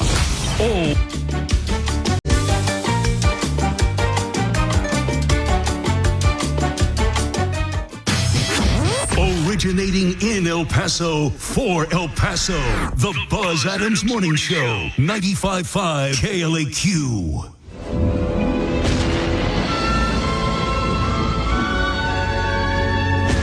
I'm sure Steve is going to be dropping by soon to talk to us about sports, the World Series, especially. Tonight could be the final game. Dodgers have a 3-0 lead. One more win, and this is going to be at Yankee Stadium. One more win, the Dodgers will sweep the Yankees. So Cappy's going to come in a little bit later. The KLAQ Haunted House of Terror is going to be open this weekend. In fact, it's also going to be open Friday and Saturday after Halloween. It's at 13900 Montana, far east El Paso, and we have some tickets to give away. I'm sorry, Joanne, I haven't written the question yet. Okay. But we'll get to that coming up here in just a few minutes. I want to talk about how old is too old to trick or treat, because there's a survey out. But let me get this call first. How's it going, guys? You forgot to mention that the LA Times and the USA Today also didn't endorse anybody. Who y'all going to bash for those, you know? Just waiting to hear on that. All right, thanks. Who are we going to bash? All right, well, I guess the publisher. If it's the publisher, if the publisher forced the edit, look, if it was the editorial board's decision to not do it, then I would respect fine. the editorial board's decision. If it's the owner coming in, and I think that might be the case with the LA Times. They're owned by a Chinese businessman, and I think that a lot of this is predictive cowardice. They're like, we don't want to be on record endorsing Kamala Harris just in case Trump wins, because, I mean, MAGA people admit it. Trump has been on the rampage, on the warpath against journalists since day one. Well, if people are lying about him, why shouldn't he go after them? Yeah, he's been very hostile toward a free press, which is a very important part. You mean the enemy of the people? Yeah, he's labeled them the enemy of the people. He did it again on Sunday at Madison Square Garden. I'll bet you. So back to Tony Hinchcliffe for a second, the comedian. Basically, what he was doing was roast-style humor, and even his joke about carving watermelons with his black friends. That's the kind of thing Don Rickles might have said in 1968, you know, and not at a political rally with tens of thousands of people who, let's face it, probably are already racist to begin with. And Don Rickles would always say, "I kid." I kid. We got a few calls about this. I haven't read the results of the survey yet, but they asked a couple thousand Americans, what should there be a cutoff age for going trick or treating? And our caller, let me get it here. I saw it just a minute ago. Our caller is Victoria. Hi, Victoria. Hello. Hi, Victoria.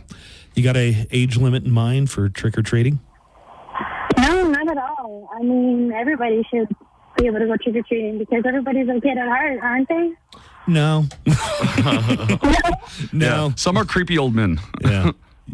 Well, I mean, I think it would be off-putting if I showed up with a bag, with a bag, and no kids dressed as Art the Clown or whatever. It'd be kind I of think you candy, bud. You'd give me candy? If you dressed in a costume, even if it was a shirt that says "This is my costume," I'd give you candy. Okay. Okay. What kind of candy do you have? Because I got to get all dressed up for it. It better be chocolate. I mean, if that's what you like, I'll put that in the bowl by the door. Okay. Wait, I think Victoria said something interesting, that as long as they have something that marks that it might be a costume, a T-shirt that says "This is my costume," you'll do it. Yeah, I mean, why not? Like, it doesn't take anything to not be a jerk, you know? Yeah, well, everybody likes candy. You know what it does do, though, is if you wanted to give more kids candy, it would just be taking away from potentially other kids. I will say this. Listen, I've done some work with like a halfway house for people who've suffered traumatic brain injuries, and some of those people who are adults look forward to going trick-or-treating. Sure. Right. So if you see somebody show up who looks like they're 35 or 40, it could be somebody with one of these conditions. So yeah, maybe just give I'm with Victoria. I like that. We're all kids at heart. Not me. I'm an adult. I'll yell at all you kids at heart to get off my lawn. All right. Thank you, Victoria. Should there be an age limit for trick-or-treating?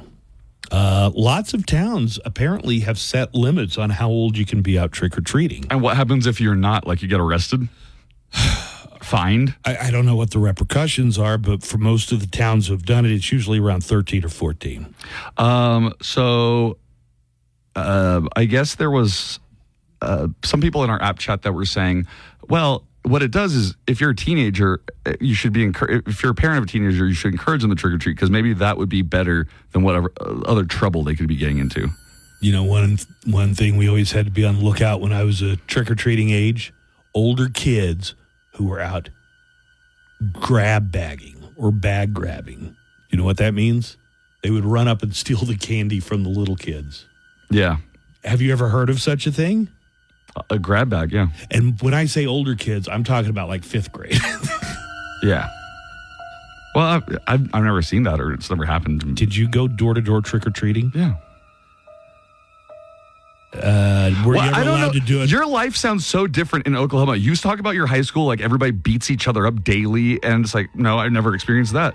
You're talking about how older kids would just go to the younger kids and start beating them up and taking their candy. Grab a lot of eggings. None of that has ever happened in my life. I don't relate to any of the bullying that you experienced in high school or people trying to take my candy while I was going trick-or-treating.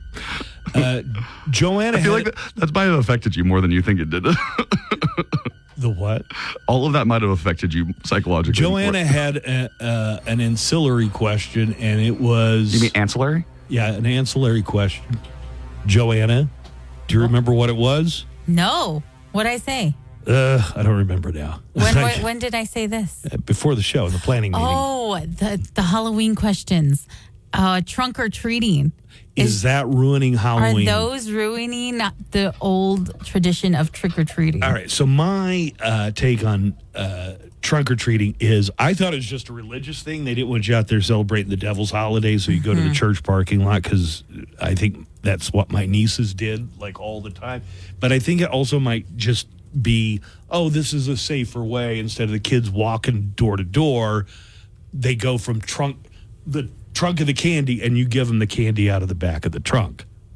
Right. Right? And that is a trunk or treat, yeah. And you think that is it's watering just a big down. old debate online. Mm-hmm. Is it like... Well, what are the main positions here? Now kids don't want to go trick-or-treating on Halloween because they're basically doing these like the Saturday before Halloween. What, you can never have too much candy if you're like 10? I guess right? so. Lots of towns have those limits, as we talked about. Here's an example. Upper Deerfield in New Jersey set their limit at 12. If you're older than 12, you're not allowed to go trick-or-treating. I don't know how they'd card you. You don't even have a driver's license yet. Let me see your license, kid. They asked over 5,000 Americans how old is too old to trick-or-treat. Most people put it somewhere in the teenage years. 43% said somewhere between 13 and 16. I think, by the time we were getting in middle school, and I was starting to think this is for babies. I don't need to go out trick-or-treating. But I do think there's like a boomerang where kids maybe when they're a sophomore or a junior in high school might say, let's go trick-or-treating like we used to when we were kids 2 years ago. Oh, yeah, that definitely comes back. 16 or older was the most common answer. 15% of the people out of 1,000 said if you're 16 or older, you got no business trick-or-treat. How important is it that you wear a costume, though, is another question. Can you trick-or-treat and just show up in, jeans and a T-shirt and say you're Fonzie? Some people, though, in the survey think the cutoff should be even younger. 10% of the people said 12 years old, just like Upper Deerfield, New Jersey. 3% said 11 should be the cutoff age. 3% said 10, and 2% said younger than that. 27% said there should be no age limit. So if a kid shows up at your door and they've got a nose ring and facial hair and it's not part of their costume, do they get a Snicker bar or a Kit Kat? You've never done this, right? Like you've never been a homeowner around Halloween. Yeah. Have you passed out candy? Not at your mom and dad's house. No, I'm talking about the place I live. I've been living there for 3 years. You've been to my place like 3 years ago. Yeah, but it doesn't look like Do you give out candy? I don't. It's just not the neighborhood to give out candy in. Oh, you guys don't get a lot of trick-or-treaters? None. Here's Ed. Let's see what Ed thinks about the age limit on trick-or-treating. Ed? Hello. Hi, Ed. What do you think? I fully believe it should be 12 years old. Yeah. I mean, I guess there's some 13-year-olds that still want to go out and trick-or-treat. You're saying 12. By the time you're teenage, look, in the Jewish faith, that is the age of accountability. That's when you get bar mitzvahed. Maybe that's a sign that you're no longer a kid. No more trick-or-treating. Right, but it's just that in our neighborhood, we get people about maybe like 70 years old holding on a little baby, and they're saying, oh, it's for the baby, but, I could also, you can throw another extra piece for me. And, that it's kind of... yeah, but it's not, is it going to put you in the poorhouse, though? Huh? Is it going to put you in debt? Yeah, we go through about 12 bags of candy. It's, over 1,000 pieces. And do you tell, like, the 70-year-old, sorry, candy's for kids only, Grandma? Absolutely. Yeah. How do you say it? Nicely or? Niño. Oh, para niños. Para niños. Got it. All right. Thanks, Ed. Yeah. Thanks, man. You're welcome. All right. We'll see you. I agree. I mean, in a way, like, if you bought a lot of candy, which does get expensive, Buzz. I mean, you may... candy this year was super How expensive. can you... Don't poo-poo the idea. Oh, it's going to break your bank. Yeah, it's expensive.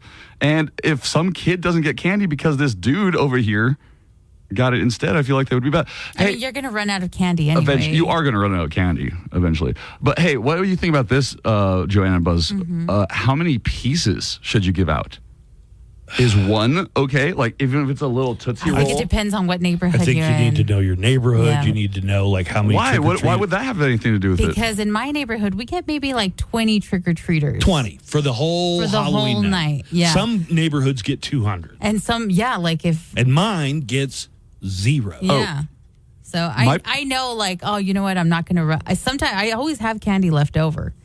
So and that's nice. when I'm giving out, like, handfuls of candy. My parents' neighborhood gets more than 200, Buzz. They get probably 1,000, your 2,000. neighborhood, your parents' neighborhood. Well, you live in the Beverly. Your parents live in the Beverly Hills of El Paso. No, it's not. It's just a night. People go trick or treating there. I don't know why. Trick or treating at Nico's neighborhood. Have you been in that neighborhood before? No, she went specifically for the trick or treating. People get bussed there. Like trolleys will come through and just leave some people. Dude on the corner selling like lights, glow sticks and stuff. They have vendors set up on the corner of the house. Nobody's asking for this. It just happens. Extra candy bags right here, $5. Yeah, like in your parents' neighborhood, I can see one per. My dad does get kind of like persnickety. No, overwhelmed. He's just on the patio with his cigar waiting till people. But no, it's just like one candy, one bubble gum, one Tootsie Roll. Just beep, beep, beep. You don't let the kids reach in and just get a handful? No, you can't. You can't do that. How about the people that just leave the candy outside and go on the honor system? In El Paso, you're asking for trouble. Good morning. This is Matt Plato. I just wanted to share some anecdotes about Halloween. When I was teaching, I would always come back after Halloween and tell the kids that I had plenty of candy, that I had successfully confiscated many bags of candy when I was out, and of course I didn't do that. The other anecdote is I would go to the same house twice and wear something different in order to get a second helping of which I loved, popcorn. Caramel popcorn balls. Oh, my God. The popcorn balls. No, but who loves the caramel popcorn balls? Yeah, right. Why do they sell those every year? They don't sell them. I think the people make them. No, I've seen them at stores. And the last anecdote is one night when I was trick-or-treating, I was around 11, I guess, and I went to the last house, actually apartment, and this dude came to the door, and they handed me a half gallon of, I didn't know what the heck it was, and I smelled it, and it was apple cider, and he had fermented it, and I took it home to my mom, and she said, "What the heck did you get?" I said, "Oh, he gave this to me," and so those were my the police were called. My days trick or treating.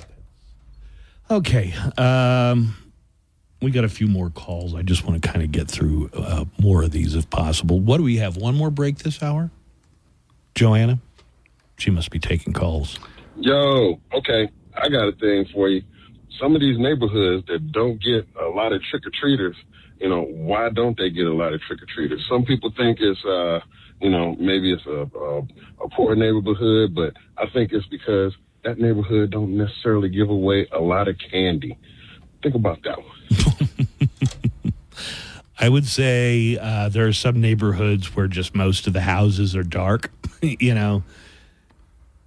There's some houses where it looks lively, a lot of people trick-or-treating. It looks like a lot of the houses. If a house has no lights on, no decorations on, I think they're trying to tell you, move on. There's no candy for you here. Nico, we have a couple of calls. Oh, cool. Let's talk to Clarissa. Hey, Hello. Clarissa, explain it all to us. How many times have you heard that one?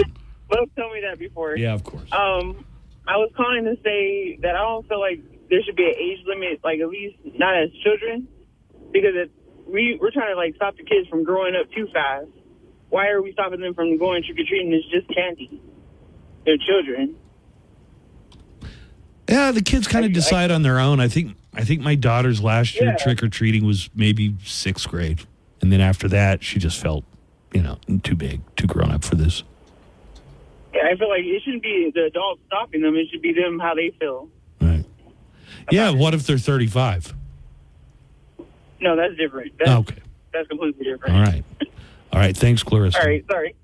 Again, Nico. My dad sits out in the front yard smoking a cigar while the butler gives out the candy to the peasants. Oh, my God. Oh, Lord. Do no other men in El Paso smoke cigars outside? When a bunch of children are going to be coming up to get candy? Well, yeah. The butler. What's the butler's name? Oh, you don't know the butler's name. I don't have one. You never even bothered to learn his name. He just buttles. I wish I had the type of life that you guys are talking about. And the fact that you guys are making it sound like you're parroting it, it's like, no, I really wish I had that. Well, you did have a pony named Rose Hips that you'd go out and ride all the time. No, it was in Fort Hancock, and we would only go on the weekends. Good morning, Mo Show. So regarding trick-or-treating, I think it's awesome. I'll give candy to anybody that's dressing up and putting in the effort to dress up and to walk around with a bag or with their kids and ask for candy. So I don't care if you're 1-year-old or 100 years old. If you have a costume on and you've made the effort, then you're getting candy at my house.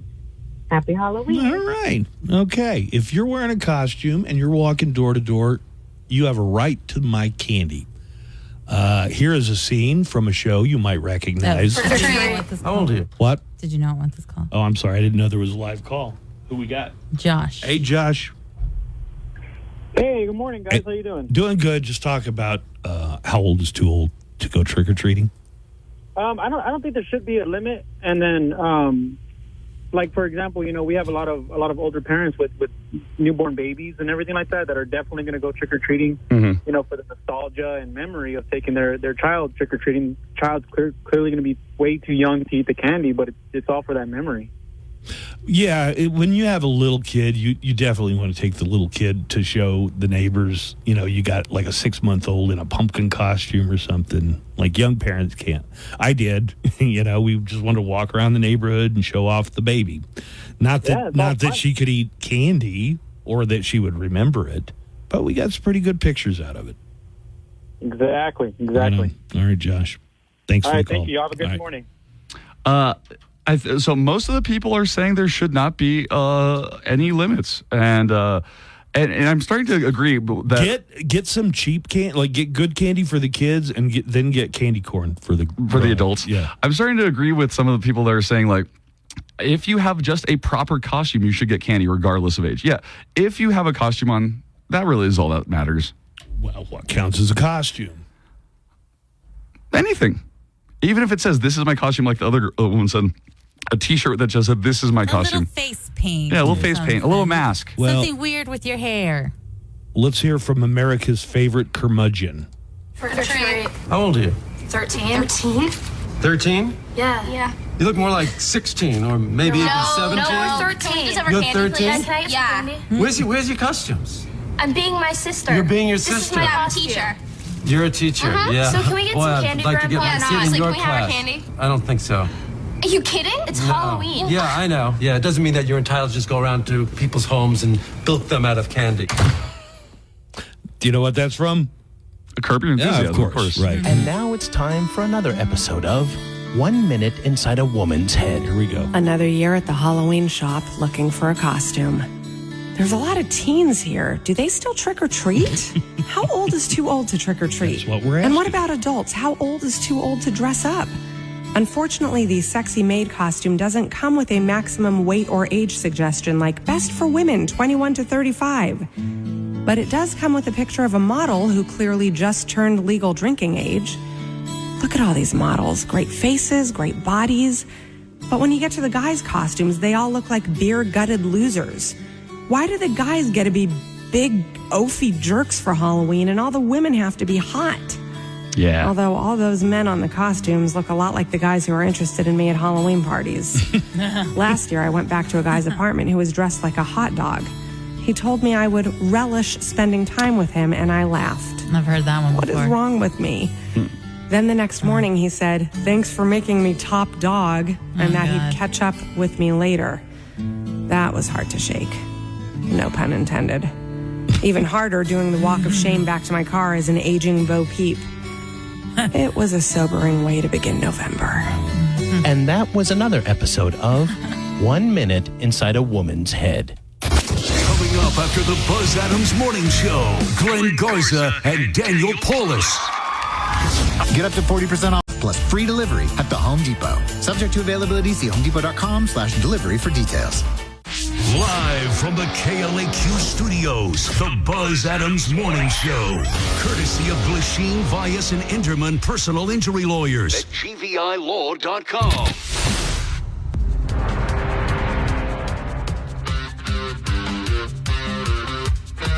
Joanna Barba is the queen of Halloween. And she is fully decked out in her Halloween stuff, her sweater. I bet you got like earrings that are bats or skeletons, don't you? I have pumpkins, bats, skulls. Your favorite holiday, right? Yeah.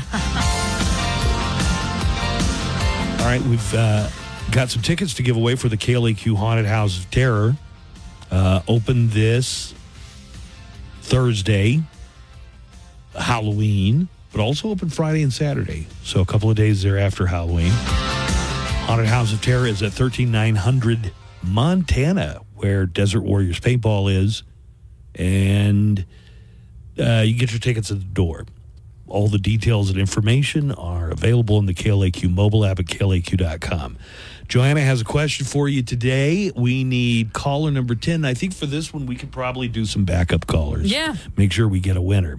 So caller number 10 and then subsequent callers use this number. It's 915-910-4995. That's 915-910-4995. And we'll do Queen of Halloween trivia.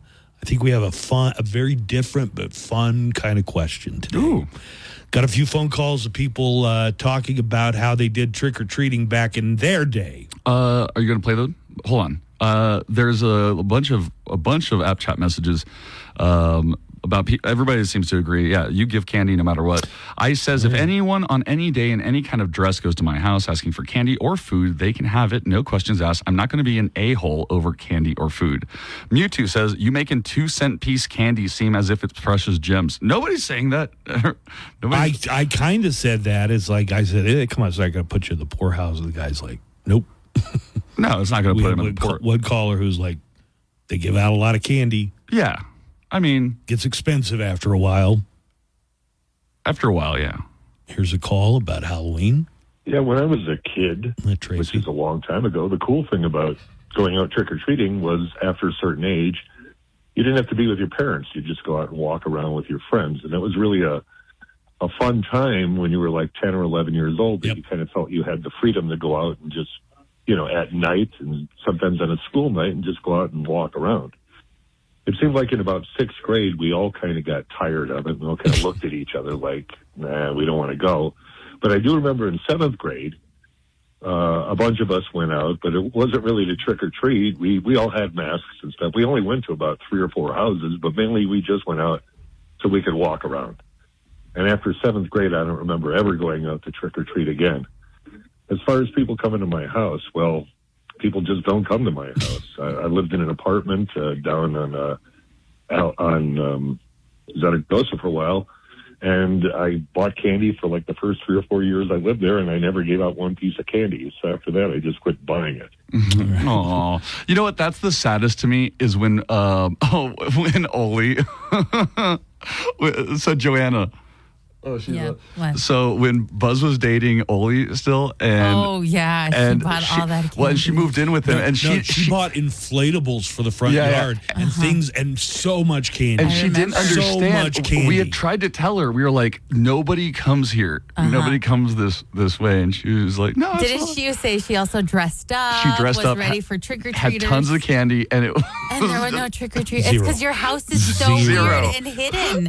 Yeah, no, if I were a trick-or-treater in your neighborhood, I wouldn't know to go to your house. No, that's where you meet the Terrifier. Let's get to our contestants who are waiting to win tickets to the KLAQ Haunted House of Terror at 13900 Montana. We have Mark, first of all. Hi, Mark.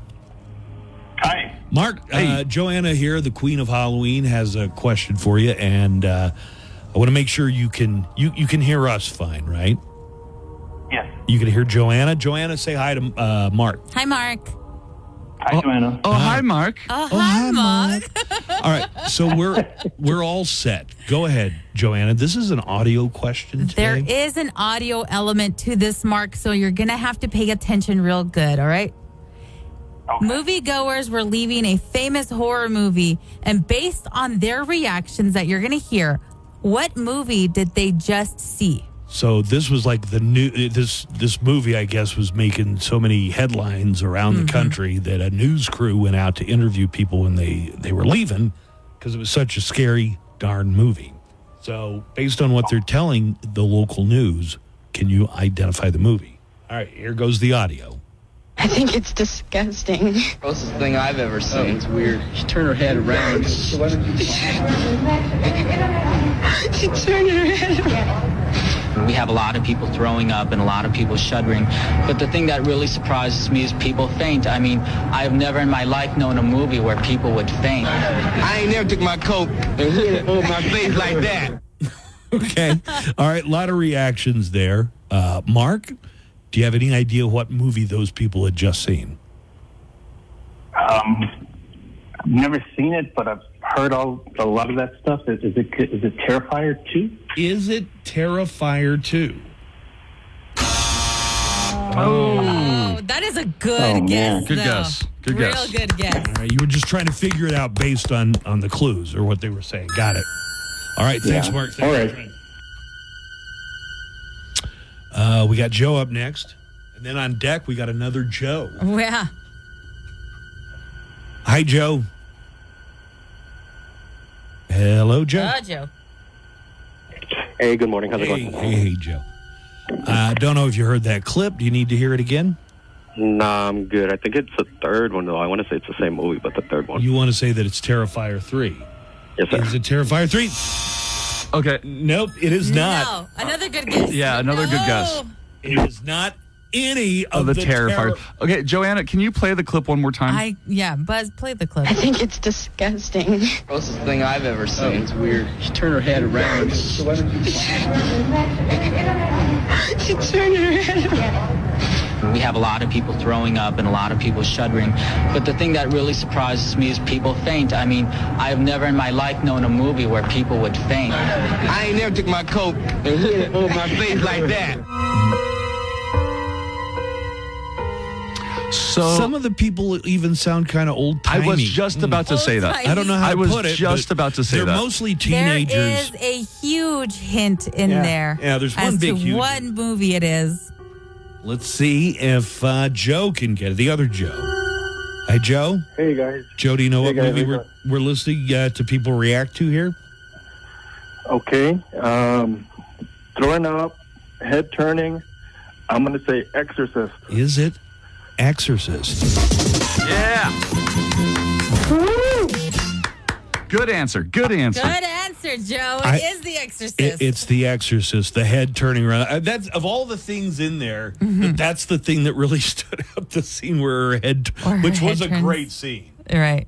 How about the throwing up the piece? Movie. It is a scary movie. And it did sound like an old news report, didn't it? Yeah. Kind of. Joe, good. You picked up the right clues there. It was the head turning around. That is 1973. Exorcist was out. It was very controversial. Like there were religious groups telling people, don't see this movie. Which really, when you think about it, some churches are always telling you about going to hell and devils and demons and stuff. It almost seems like it was PR for going to church. At least that's what the author, William Peter Blatty, said when he wrote it. All right, Joe, got tickets for you, but I need you to hang on for just a second. Sure thing. Okay, thanks. Yeah, The Exorcist. The Exorcist came out way before I was old enough to go to any movie that wasn't, Disney movie or whatever. Oh, but I saw it really? on video when I was in high school. We used to go over to my friend Lee Mathis's house because he lived in a house behind his grandparents' house, like a one-room house, and we'd watch movies because that was a thing to do, to rent a video cassette and watch it. So we watched The Exorcist. And there's like 13 of us, and we're all like church kids. And we're all of you like, oh, we're cool. We're going to watch this movie. By the time it was time to leave, everybody's very uncomfortable leaving. It's just, people were freaked the F out. And as I was like leaving, I was the last one, and Lee Mathis goes, he called me by my name, Mike, do you mind hanging out for just like an hour? Don't leave me. Don't leave me alone. Did you hang out? Not for a whole hour, but I was like, I'm also freaked out, and I got to walk to my car and then drive back home after all this. So recently on my Facebook, I saw like 2 or 3 friends. They are newly religious, kind of. Just got into it? Kind of, but like, I guess when you get Fell into the trap? No, I don't know. Whatever happened. No, it's whatever you want. I don't know why. Whatever. But it happened very quickly because I knew, especially one person. Was not at all. Oh, my God. Was not even nearly whatsoever. Do you know who I'm talking about? I think you might already. You write it down on a piece of paper. Sometimes what happens is you fall in love with somebody who's really all about church, and all of a sudden you find out, well, I've signed up for church for the rest of my life. Well, he's gone the whole 180, and now everything is about religion. Oh, yeah? Weird religion or normal? I mean, to me, it's all a little weird. But Well, just very, very vocal about it and like kind of preaching it and stuff. So a lot of the posts yesterday were like, I don't know why anybody would celebrate this satanic holiday, this so-called this so-called well, it is kids holiday. It is All Hallows Eve, and Hallows means All Saints Day. It's the night before All Saints Day. Yeah. Wait, what's All Saints Day? I don't know. It's November 1st. It's All Saints Day. How do you celebrate it? I don't. I think it might be a Catholic thing. You know, the Protestant church really does not go in depth with the saints and things like that. Morning, Buzz, the morning crew. Hey, did anybody else have somebody in the neighborhood that was like fanatical born-again Christians? They used to hand out those little comic books about the evil of Halloween and how it was a satanic holiday, and or little miniature Bibles just like prophesize to people. So we had some born again Christians in my neighborhood that did that through late 60s, early 70s. Anyway, happy Halloween, people. He, the caller, is talking about these religious tracts, TRACTS, and they're little comic books, so they're kind of cool, but they were bat-ass crazy. Really? They were made by this guy named Jack Chick, and if you could look him up, it was all like the Pope is the Antichrist. When you participate in Halloween, you're secretly selling your soul to the devil. I mean, just crazy. Really? Oh, my God. And, we got a hold of these when we were kids. I think they passed them out in church without really reading the content because it was a lot of very inflammatory stuff back in the day. Find Jack Chick religious tracts, and you're opening an entire world of madness. Now, I think somebody might have given out a Bible in our neighborhood, but there was one year that we, meaning the children of our church, were given little New Testament Bibles and instructed to give those out to the people as we go trick-or-treating. You were? Yeah. Huh. I didn't do it.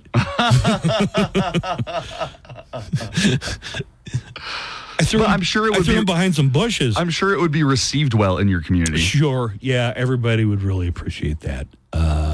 All right. Let's take a break. Steve's going to come in and talk sports. Woo! World Series could conclude tonight in New York City, guys. Telephone number, if you want to call us direct, that number is 915-910-4995. That's 910-4995. Joe was the winner there, so we got him the haunted house tickets, right? Yes. Congratulations, Joe. Take a break here. If you want to call the neckline, you can do that. It doesn't have to be during the show. It can be anytime. Call the neckline, 844-805-NECK, 844-805-6325. The Buzz Adams Morning Show, Monday through Friday, 5. Come. Oh, O'Reilly Auto Parts. You are about to witness the most astounding living monstrosity of all time. El Paso's rock monster. Everyone's favorite monster. This is the Morning Show on 95.5 KLAQ. Thanks, everybody, for joining us. I'm going to get to random facts coming up in just a few moments. I got somebody responding to a call. Can we adjust the volume just a little bit? I don't think there we go. All right. Oh, I forgot I had it. That was my bad. Somebody's calling to responding to a call that we got earlier. So here's the earlier call. How is the most powerful, technologically advanced country in the world, in the United States of America, not able to figure out election results the night of like we used to 20 years ago? I think this electronic stuff has just made it more complicated, and we should probably go back to paper ballots like every other country that's able to figure out election results within a few hours of the polls closing. Do you agree or disagree that the longer it goes, whichever way it falls will sow distrust on the other side? Let me know later. Okay. Yeah. I don't know when you're thinking there was a time in American history where they report the final results the night of the election. In my lifetime, that certainly never happened. I think he's talking about when you watch CNN on... They're making projections. Yeah, but they used to do that much more with certainty, I would say. But that's because the elections weren't as close. When elections haven't been as close, it's been easier to predict who was going to win. That's why you heard CNN and Fox make those things. Look, so Election Day is a week from today. And you're going to hear some projections being made on Tuesday night. Hey, we call Michigan for this candidate, or we call Georgia for this candidate, or whatever. Well, these votes are not going to be counted for, like Arizona, and some of them have been made so difficult even to fill out that they're going to take extra time. But I think you're suggesting that elections were much more secure in the past, and I just want to tell you as an amateur historian, that is not true. Oh, no. They didn't have photo ID in 1850, my man. That's smooth. That's smooth brain. Even right? until the 60s, you could still bus people to polling locations. You could.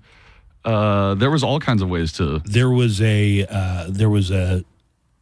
practice that went on in the 1800s called cooping, and some people think that that's how Edgar Allan Poe died, because he died on election. Get on people election drunk and then just get the drunks to come out. The idea that we need to go back to the way things used to be because it was so much more accurate or something is just a nonsense talking You lost point. in 2020. It happens, Right. all right? It was a really close election, but it was a And look, I think everybody was with you for a week. Hey, let's find out. Then court case after court case came out. It was like, no, there was nothing that would have thrown the election the other way. There's no merit to this. And then January 6th happened. And to this day, Trump's still lying about it. Hey, morning, guys. Just one comment on dumb brain. I don't think he's smooth brain, but he's a dumb brain.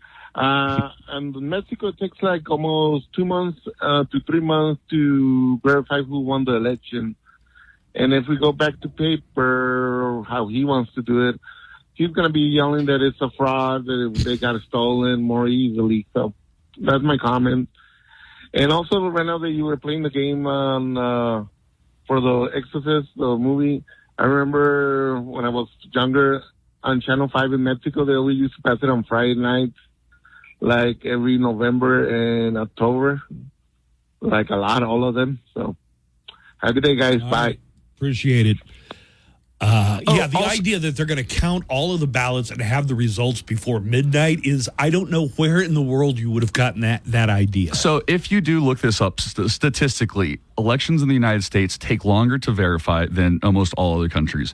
But there is a big, very important reason, and that is Probably because we're more thorough. No, because our elections are not centralized. There is no one central deposit for it. Every state, it's decentralized. Some states take longer than other states. Well, every state's responsible for it. In France, you have a national French agency. That's in every other country. They have a national way of doing it, and we don't do that. Just to give you, and this is just anecdotal, but it still, I think, demonstrates that elections were a lot more, what's the word I want to look for? Slipshod, maybe, in times past than they are today. It is often said that Edgar Allan Poe's death was the result of an electioneering practice known as cooping. Historian Carl Bodie describes cooping as the shutting up of men, usually drunks and derelicts, in rooms or coops on election day. These men were hardly in control of their faculties. Once you had the room full of men, or the coop, you would then drag them from polling place to polling place to cast their votes over and over and over again. You just take them to different polling places. To make them more docile while voting, many were drugged or given even more alcohol. Poe may have been captured in Baltimore by an election gang, drugged, and forced to vote in multiple places. His biographer, George Woodbury, wrote about Edgar Allan Poe. He was picked up unconscious near one of the rum shops used for voting. Not saying that they know for sure that this happened, but it was election day, and he was found by one of these establishments where they would take, where they would get people drunk. I think, didn't it look like he had been out all night? Like it looked like he'd been sleeping there, or he had gotten pneumonia, I think, from being there. There are a lot of different, I don't think anybody knows the exact cause of death. The point is, though, to say, like you think the elections were so much more secure, you could go back to the same polling place probably with a fake mustache and nobody's going to call you on it. You ready for some random facts for today? Yeah. Joanna, you ready for random facts? Hell yeah. All right. And now it's time for Random facts. All of these facts have been vetted and verified. These are all factual statements. Take a great deal of pride in making sure that all of our facts are facts. Yes, very factual. Random fact number 1. Posthumous marriage, also known as ghost marriage. Necrogamy. Ghost marriage. Okay, but listen, is a marriage where at least one of the people is dead, but the marriage is legally recognized nonetheless. You mean like every marriage? Posthumous marriage is... So the death didn't part them? It's pretty rare, but technically legal in a few countries, including China, certain areas of India, Africa, and oddly, France. Those French. Random fact number 2. In 1965, before he went to Vietnam and became a prisoner of war, John McCain was on Jeopardy. In fact, he was a one-day champion. And believe me, I looked this up to see if any recording of it existed anywhere. I was not able to find any of that. There were pictures from it. And then John McCain went back after he was a U.S. Senator to ask one of the questions on Jeopardy. But he was on Jeopardy before he was a well-known person back in 1965. Wow. And finally, this is an audio random fact. Random fact number 3. Detroit, Michigan is the only city in the U.S. that lies directly north of a city in Canada. Okay, so picture on a map, you got Detroit. Right below it is the city of Windsor, Ontario, Canada. Did you know that? No. You know who else apparently didn't know it? Who? Steve Perry from Journey, because this lyric has never made any sense to anybody who's from or has even visited Detroit. You took the midnight train going anywhere. Wait, here it comes. Just a city boy, born and raised in South Detroit. Wait a minute, so you're saying he was from Windsor, Ontario, Canada? Oh my God, I will never hear that song the same again. Those are your random facts. These are just some facts that I learned. It was a maze. Everyone should try to learn something new each day. What's your favorite thing about Halloween? I'm connecting with Visit Indeed.com/credit and get $75 towards your first sponsored job. Terms and conditions apply. Do you want to hear something really scary? The KLAQ Morning Show with Buzz Adams is back. No, God, please, no, no! El Paso's rock monster. No! 95.5 KLAQ. 2 days from Halloween. Don't forget the KLAQ Halloween Parade at Album Park. Has anybody given you the official start time this year, Joanna? 3:30. 3:30 is the official start. Official start time. 3:30. You can get registered Same as there. it's been every year, I think. Well, sometimes they say 3:30. It ends up being closer to 4. You can enter on site. One Source Federal Credit Union and Flow Life Essentials presents the KLAQ Halloween Parade. Coming up this Thursday. Now's the time to make your final preparations. A few of the categories you can enter in. The Rock and Drive category. And all these come with cash and trophies. Decorate your vehicle. Include the call sign, KLAQ somewhere, and you'll be in the Rock and Drive competition. Get your coworkers together. Represent your workplace in the business category. Or come in your costume and enter in the walkers category. We have trophies and prizes for all of our categories. Registration forms, the rules, and the parade route map can all be found at KLAQ.com or the KLAQ mobile app. Well, this, I guess, should be encouraging for everybody. The problem with never being able to get an ice cream at McDonald's might have finally been solved. Yes. They're just going to take the whole McFlurries off the menu. That's right. Like, that would have solved it. Problem solved. Well, remember that the reason that it was so hard was that the McFlurry machines were owned by a company or patented where nobody could work on them except the company. I thought the people just didn't want to mess around with cleaning the ice cream machine, so they just told you it's broke all the time. But it turns out it was. The fact that the ice cream machine at McDonald's is busted is such a well-known thing. There's a website that tracks which McDonald's ice cream machines are working. Oh, yeah, there is. I forgot about that. It's called McBroken.com. At any given time, 10% of McFlurry machines are down nationwide. That number sounds very low to me. It's more like a 50-50 thing. Actually, you know what? It's more like a 70% chance they're not going to work, I think. It turns out the reason that the McFlurry machine is always broken, Nico was right. Not just anyone is allowed to fix them. A company called Taylor makes the ice cream machine, and they have been the only ones legally allowed to work on the ice cream machine. So if it goes down, you got to call your ice cream machine rep. They've got to schedule a visit. Who knows how long it'll take. And then they take their sweet-ass time. The company Taylor owned the exclusive rights, so McDonald's had no choice but to wait for the official repairman to swing by whenever that would be. Well, that is going to change after the U.S. Copyright Office just weighed in on this. They granted an exemption that gives companies like McDonald's what's something that's called right to repair. Mm-hmm. Which you might have heard with fat tractors and a lot of things with the iPhones, agribusiness too. Mm-hmm. Agribusiness.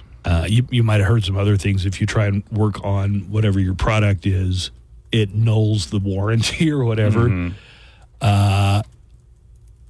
The U.S. Copyright Office granted an exemption that gives right to repair those kind of machines to McDonald's and other countries. And you can, I don't know what this means, bypass digital locks. What does that mean? I have no clue. Damn, they had like digital locks on the machines. What is so a that digital? you couldn't go in to fix it yourself. They didn't want people just going in fiddling with it. So starting this week, third-party companies can show up and fix McFlurry machines. McDonald's is like, we need the nationwide. good press right now. Yeah, as much good press as possible. We're going to fix the ice cream machines. Be careful because it's next to the E. coli machine. Nicoli. If you want to know who to thank, you can thank a group called Public Knowledge and the website ifixit.com. They filed the exemption request with the Copyright Office. iFixit ripped apart a McFlurry machine last year and found that they are really not that hard to repair at all. So apparently, anybody with any mechanical know-how could have gotten in there. You could have done this at any time. Yeah, and fixed the stupid thing. Today is National Cat Day. We're going to see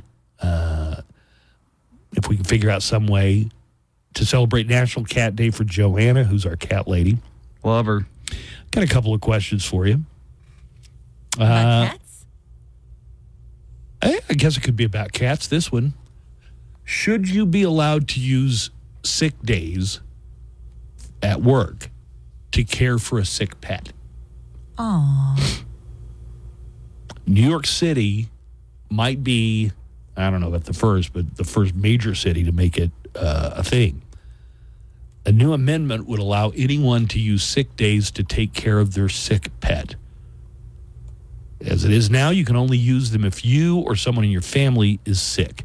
I think this is why our company and other companies have just gone to personal days. I was going to You're say... sick, take a personal day. Your cat's sick, take a personal day. It's just a personal day. Yeah, I was going to say, this doesn't really apply to us because with us, it's just a blank slate of... And I think I'm starting to see why they kind of went that way. Depending on the place you work, they might already allow it or not have a problem with it. But this would be written into New York City bylaws, so companies would have to comply. If you Really? Look, the law says I can take some time off for Fido. In New York City, it's got to be really tough because, you don't really have much of an option other than just to leave your sick pet in your apartment. Mm-hmm. Right. If you have a yard in Manhattan, especially, it's just a miracle that you have any place. That was just proposed this week, so it's not like it's going to happen tomorrow or anything. But do you think it's a good idea? I think it's your personal time. Yeah, right. So you like the personal time. I like the whole personal time thing, yeah. Agreed, completely. Like, there shouldn't be a separate category. Like, I know there's... is it your pet's? Personal sick day, pet sick day. Let me tell you. I'm taking Friday off just because I don't want to come in the day after Halloween. Because you're going to party. Yeah. Personal day. Boom, personal day. Boom, big reveal. And Nico, I'm not directing this at anybody. All right, what I'm about to say, okay? This is not directed toward any person. Okay. Hypothetically, if you had a coworker who's been missing a lot of days and maybe over the limit. I think I can picture this. Go on. And they came and said, my dog Jack is not feeling well. I need to stay home and take care of him. I would figure that the employee that would piss me off so smarter bad than to say it's because my dog is sick. Oh, right. You guys know I don't get any personal days. I know you don't. I know how it runs with you. You know how it runs. I don't get any days off. A lot of people are very concerned. I was you for 5 years. You know what? I think people would hate it more if they thought you were getting paid on the days that you're not here. Oh, I think that's why people get so mad. Right. So Nico does not get paid for the days. If you're a full-time employee, you'd get paid for the days you're not here. And then Nico, but I'm not. But you're not. But I think days off, like just because, and like not have to tell them why you're taking the day off. It would be awesome, but I'm not. You're not. But I'm not. I just don't get paid when I'm not here. Elon Musk, the richest man in the world, has gone completely MAGA, and he's really gone all in against illegal immigrants working illegally in the country. It looks like Elon Musk worked illegally in the country when he was an immigrant. He was taking our jobs? He was taking somebody's job. This goes beyond hypocrisy, because if it comes out because of all this that he lied about his citizenship status when he started his startup, he's also got a top secret clearance because of some of his technology. There could be a real question when he came here. He's from South Africa, as most evil people are. Diplomatic immunity. That's from Lethal Weapon 2, bro. And that was a Russian accent. Yeah, no, it's just. Did you just say brah? Yeah. And not to disparage anybody else from South Africa, by the way.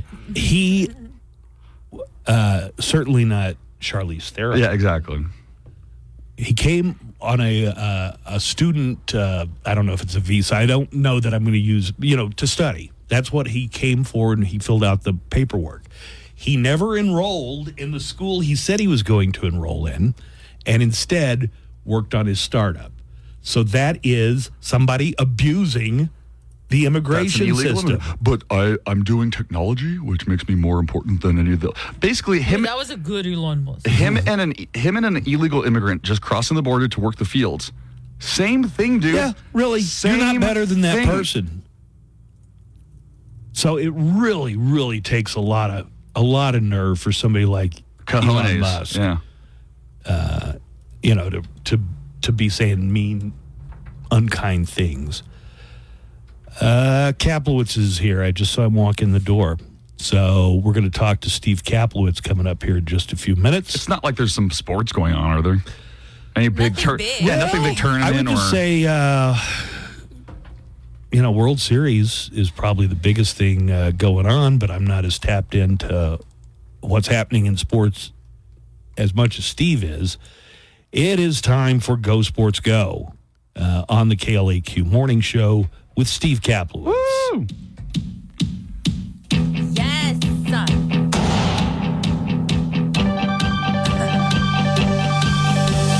Sports Go Sports.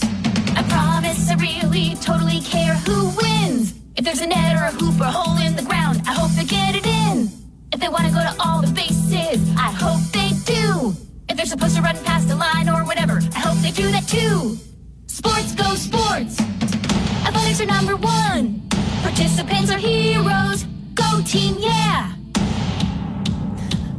The Buzz Adams Morning Show presents Go Sports Go. Brought to you by the Viva Auto Group. Viva makes it happen. They sure do, and Steve Kaplowitz makes our sports happen.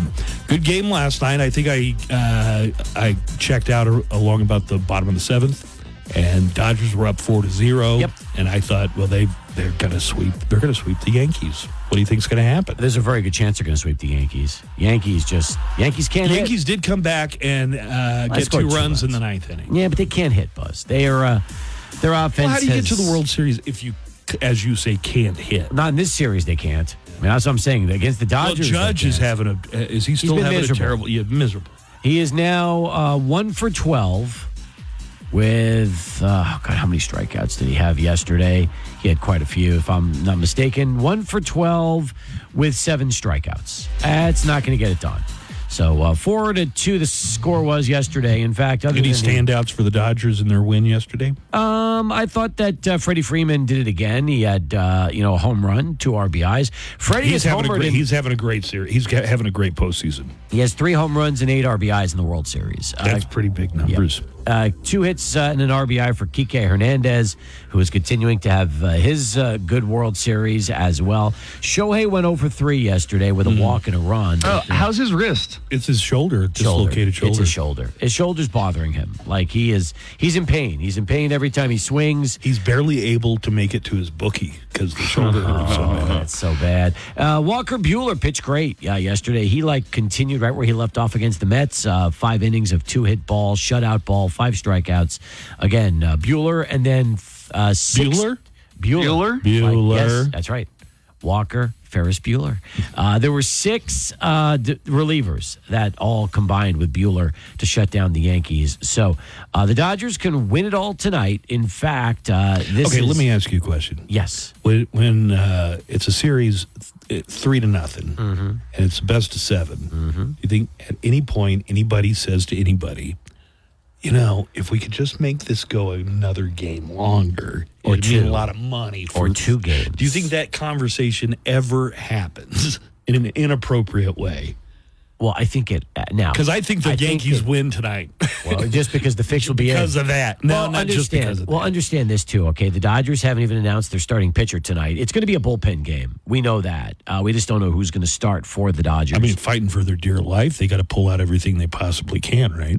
You would think that would be, for the Yankees. For the Yankees, yes. That's right. The Yankees are going to start tonight. Luis Gil, the 26-year-old, is going to pitch opposite TBD for the Dodgers. Don't you love that when it's TBD? You know what that means, right? To be determined. Delineated. That's right. That's right. So that game will start at 6:08. We'll have it for you on 600 ESPN El Paso. We're going to only be on for an hour for sports talk today, 4 to 5. Then John comes on with UTEP football with Scotty Walden. That'll be going on from 5 to 6. And then we jump right into Game 4 of the World Series from Yankee Stadium. If the Yankees win, they play tomorrow at 6:08.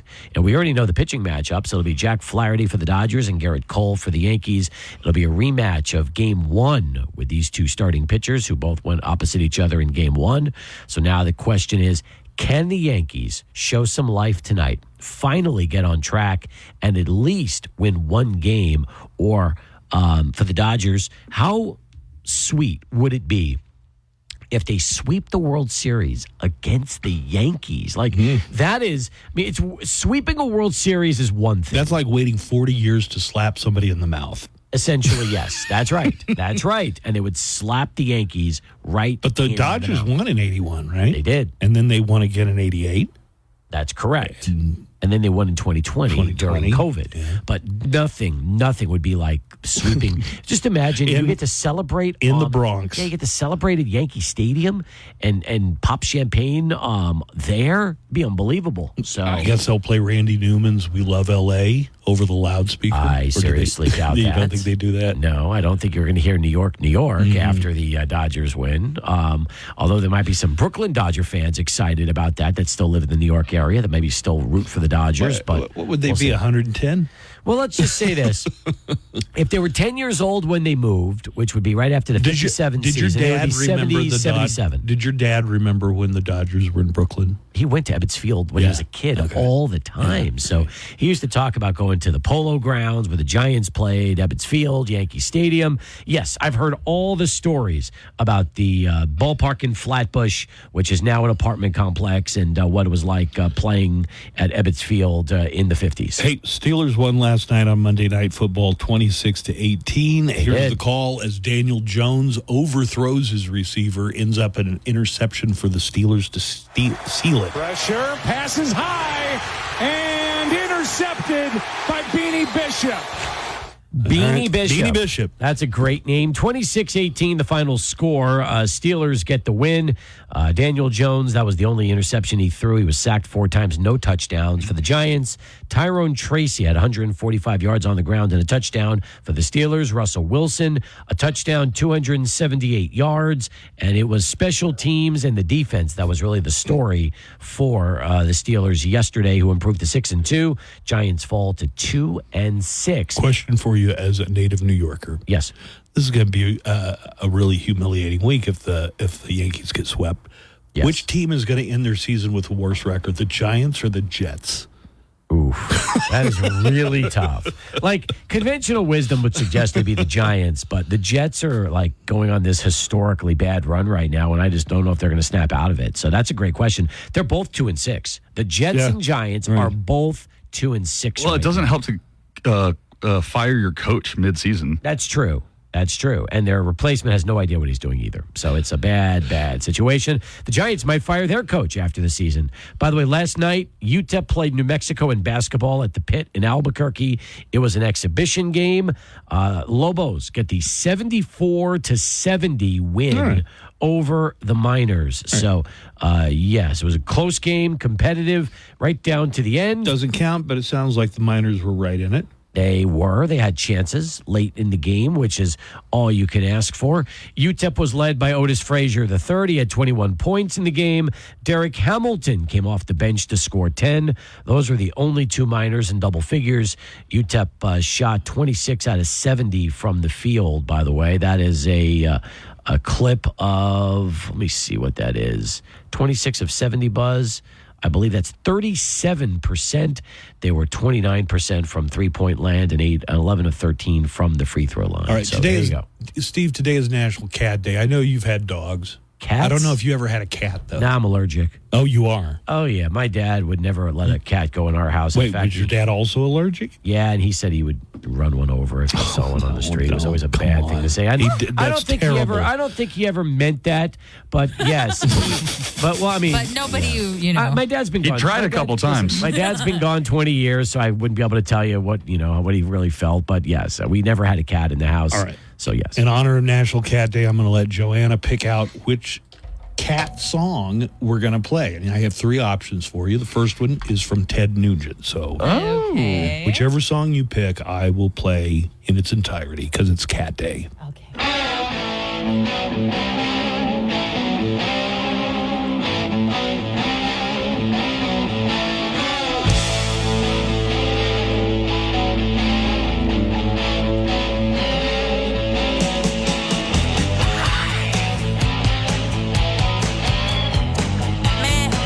Okay, move on. Yeah. All right. Not down for the cat scratch fever. Have you gotten cat scratch fever before, Joanna? No. I did. I got it from some kitty next door. Oh my God. All right. Steve. Are you ready for your next cat song? Yes. This one is from Al Stewart. Maybe you'll remember it. Maybe you won't, but it's called Year of the Cat. All right. A lot of saxophone here. Great song. You remember Year of the Cat? Oh my God, this is like yacht rock at its highest. Kind of. Oh yeah, Okay. man, I'm loving the sax. it's a great tune. Give me that sax. One morning comes and you're still with her. Oh man, if you played this song in its entirety, that would be epic. When does he get to the cat? Soon. Lost your ticket, so you have to stay on. But the drum beats. Oh my God. Oh, it's a long one. Get to the cat. 6.5 minutes, baby. Right now. You know, sometime you're bound to leave her. Oh my but God. for now you're gonna stay in the year of the cat. Wow. All right, so you can pick that one. That was okay. Next. Here is Tom Jones, and this is your final choice. It has to be one of these 3. Okay. What's new, pussycat? What's new, pussycat? Well, I I think that is the clear winner. I thought for sure you were going to play Faster Pussycat, which was a band we got a lot of airplay on this radio station over the years. Yeah, but I don't think they had a House song of about Pain. a cat. No, the band is called Pussycat. That's in not the what we're band. doing here, Steve. I Pay was attention. hoping you were going to play Old Man Jenkins Had a Cat. Those are your three choices. I guess And, I'm going to go with What's New, Pussycat. you're picking the Tom Jones option. Yeah. Okay, here goes. Old man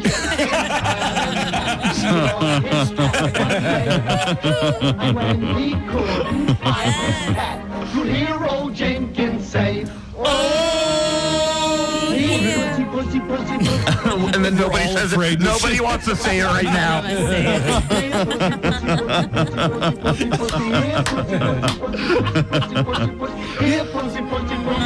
Where is the gosh darn cat? Was that fun? Yeah. That was fun. You've been listening to the Buzz Adams Morning Show. Okay, enough mayhem. Thank you.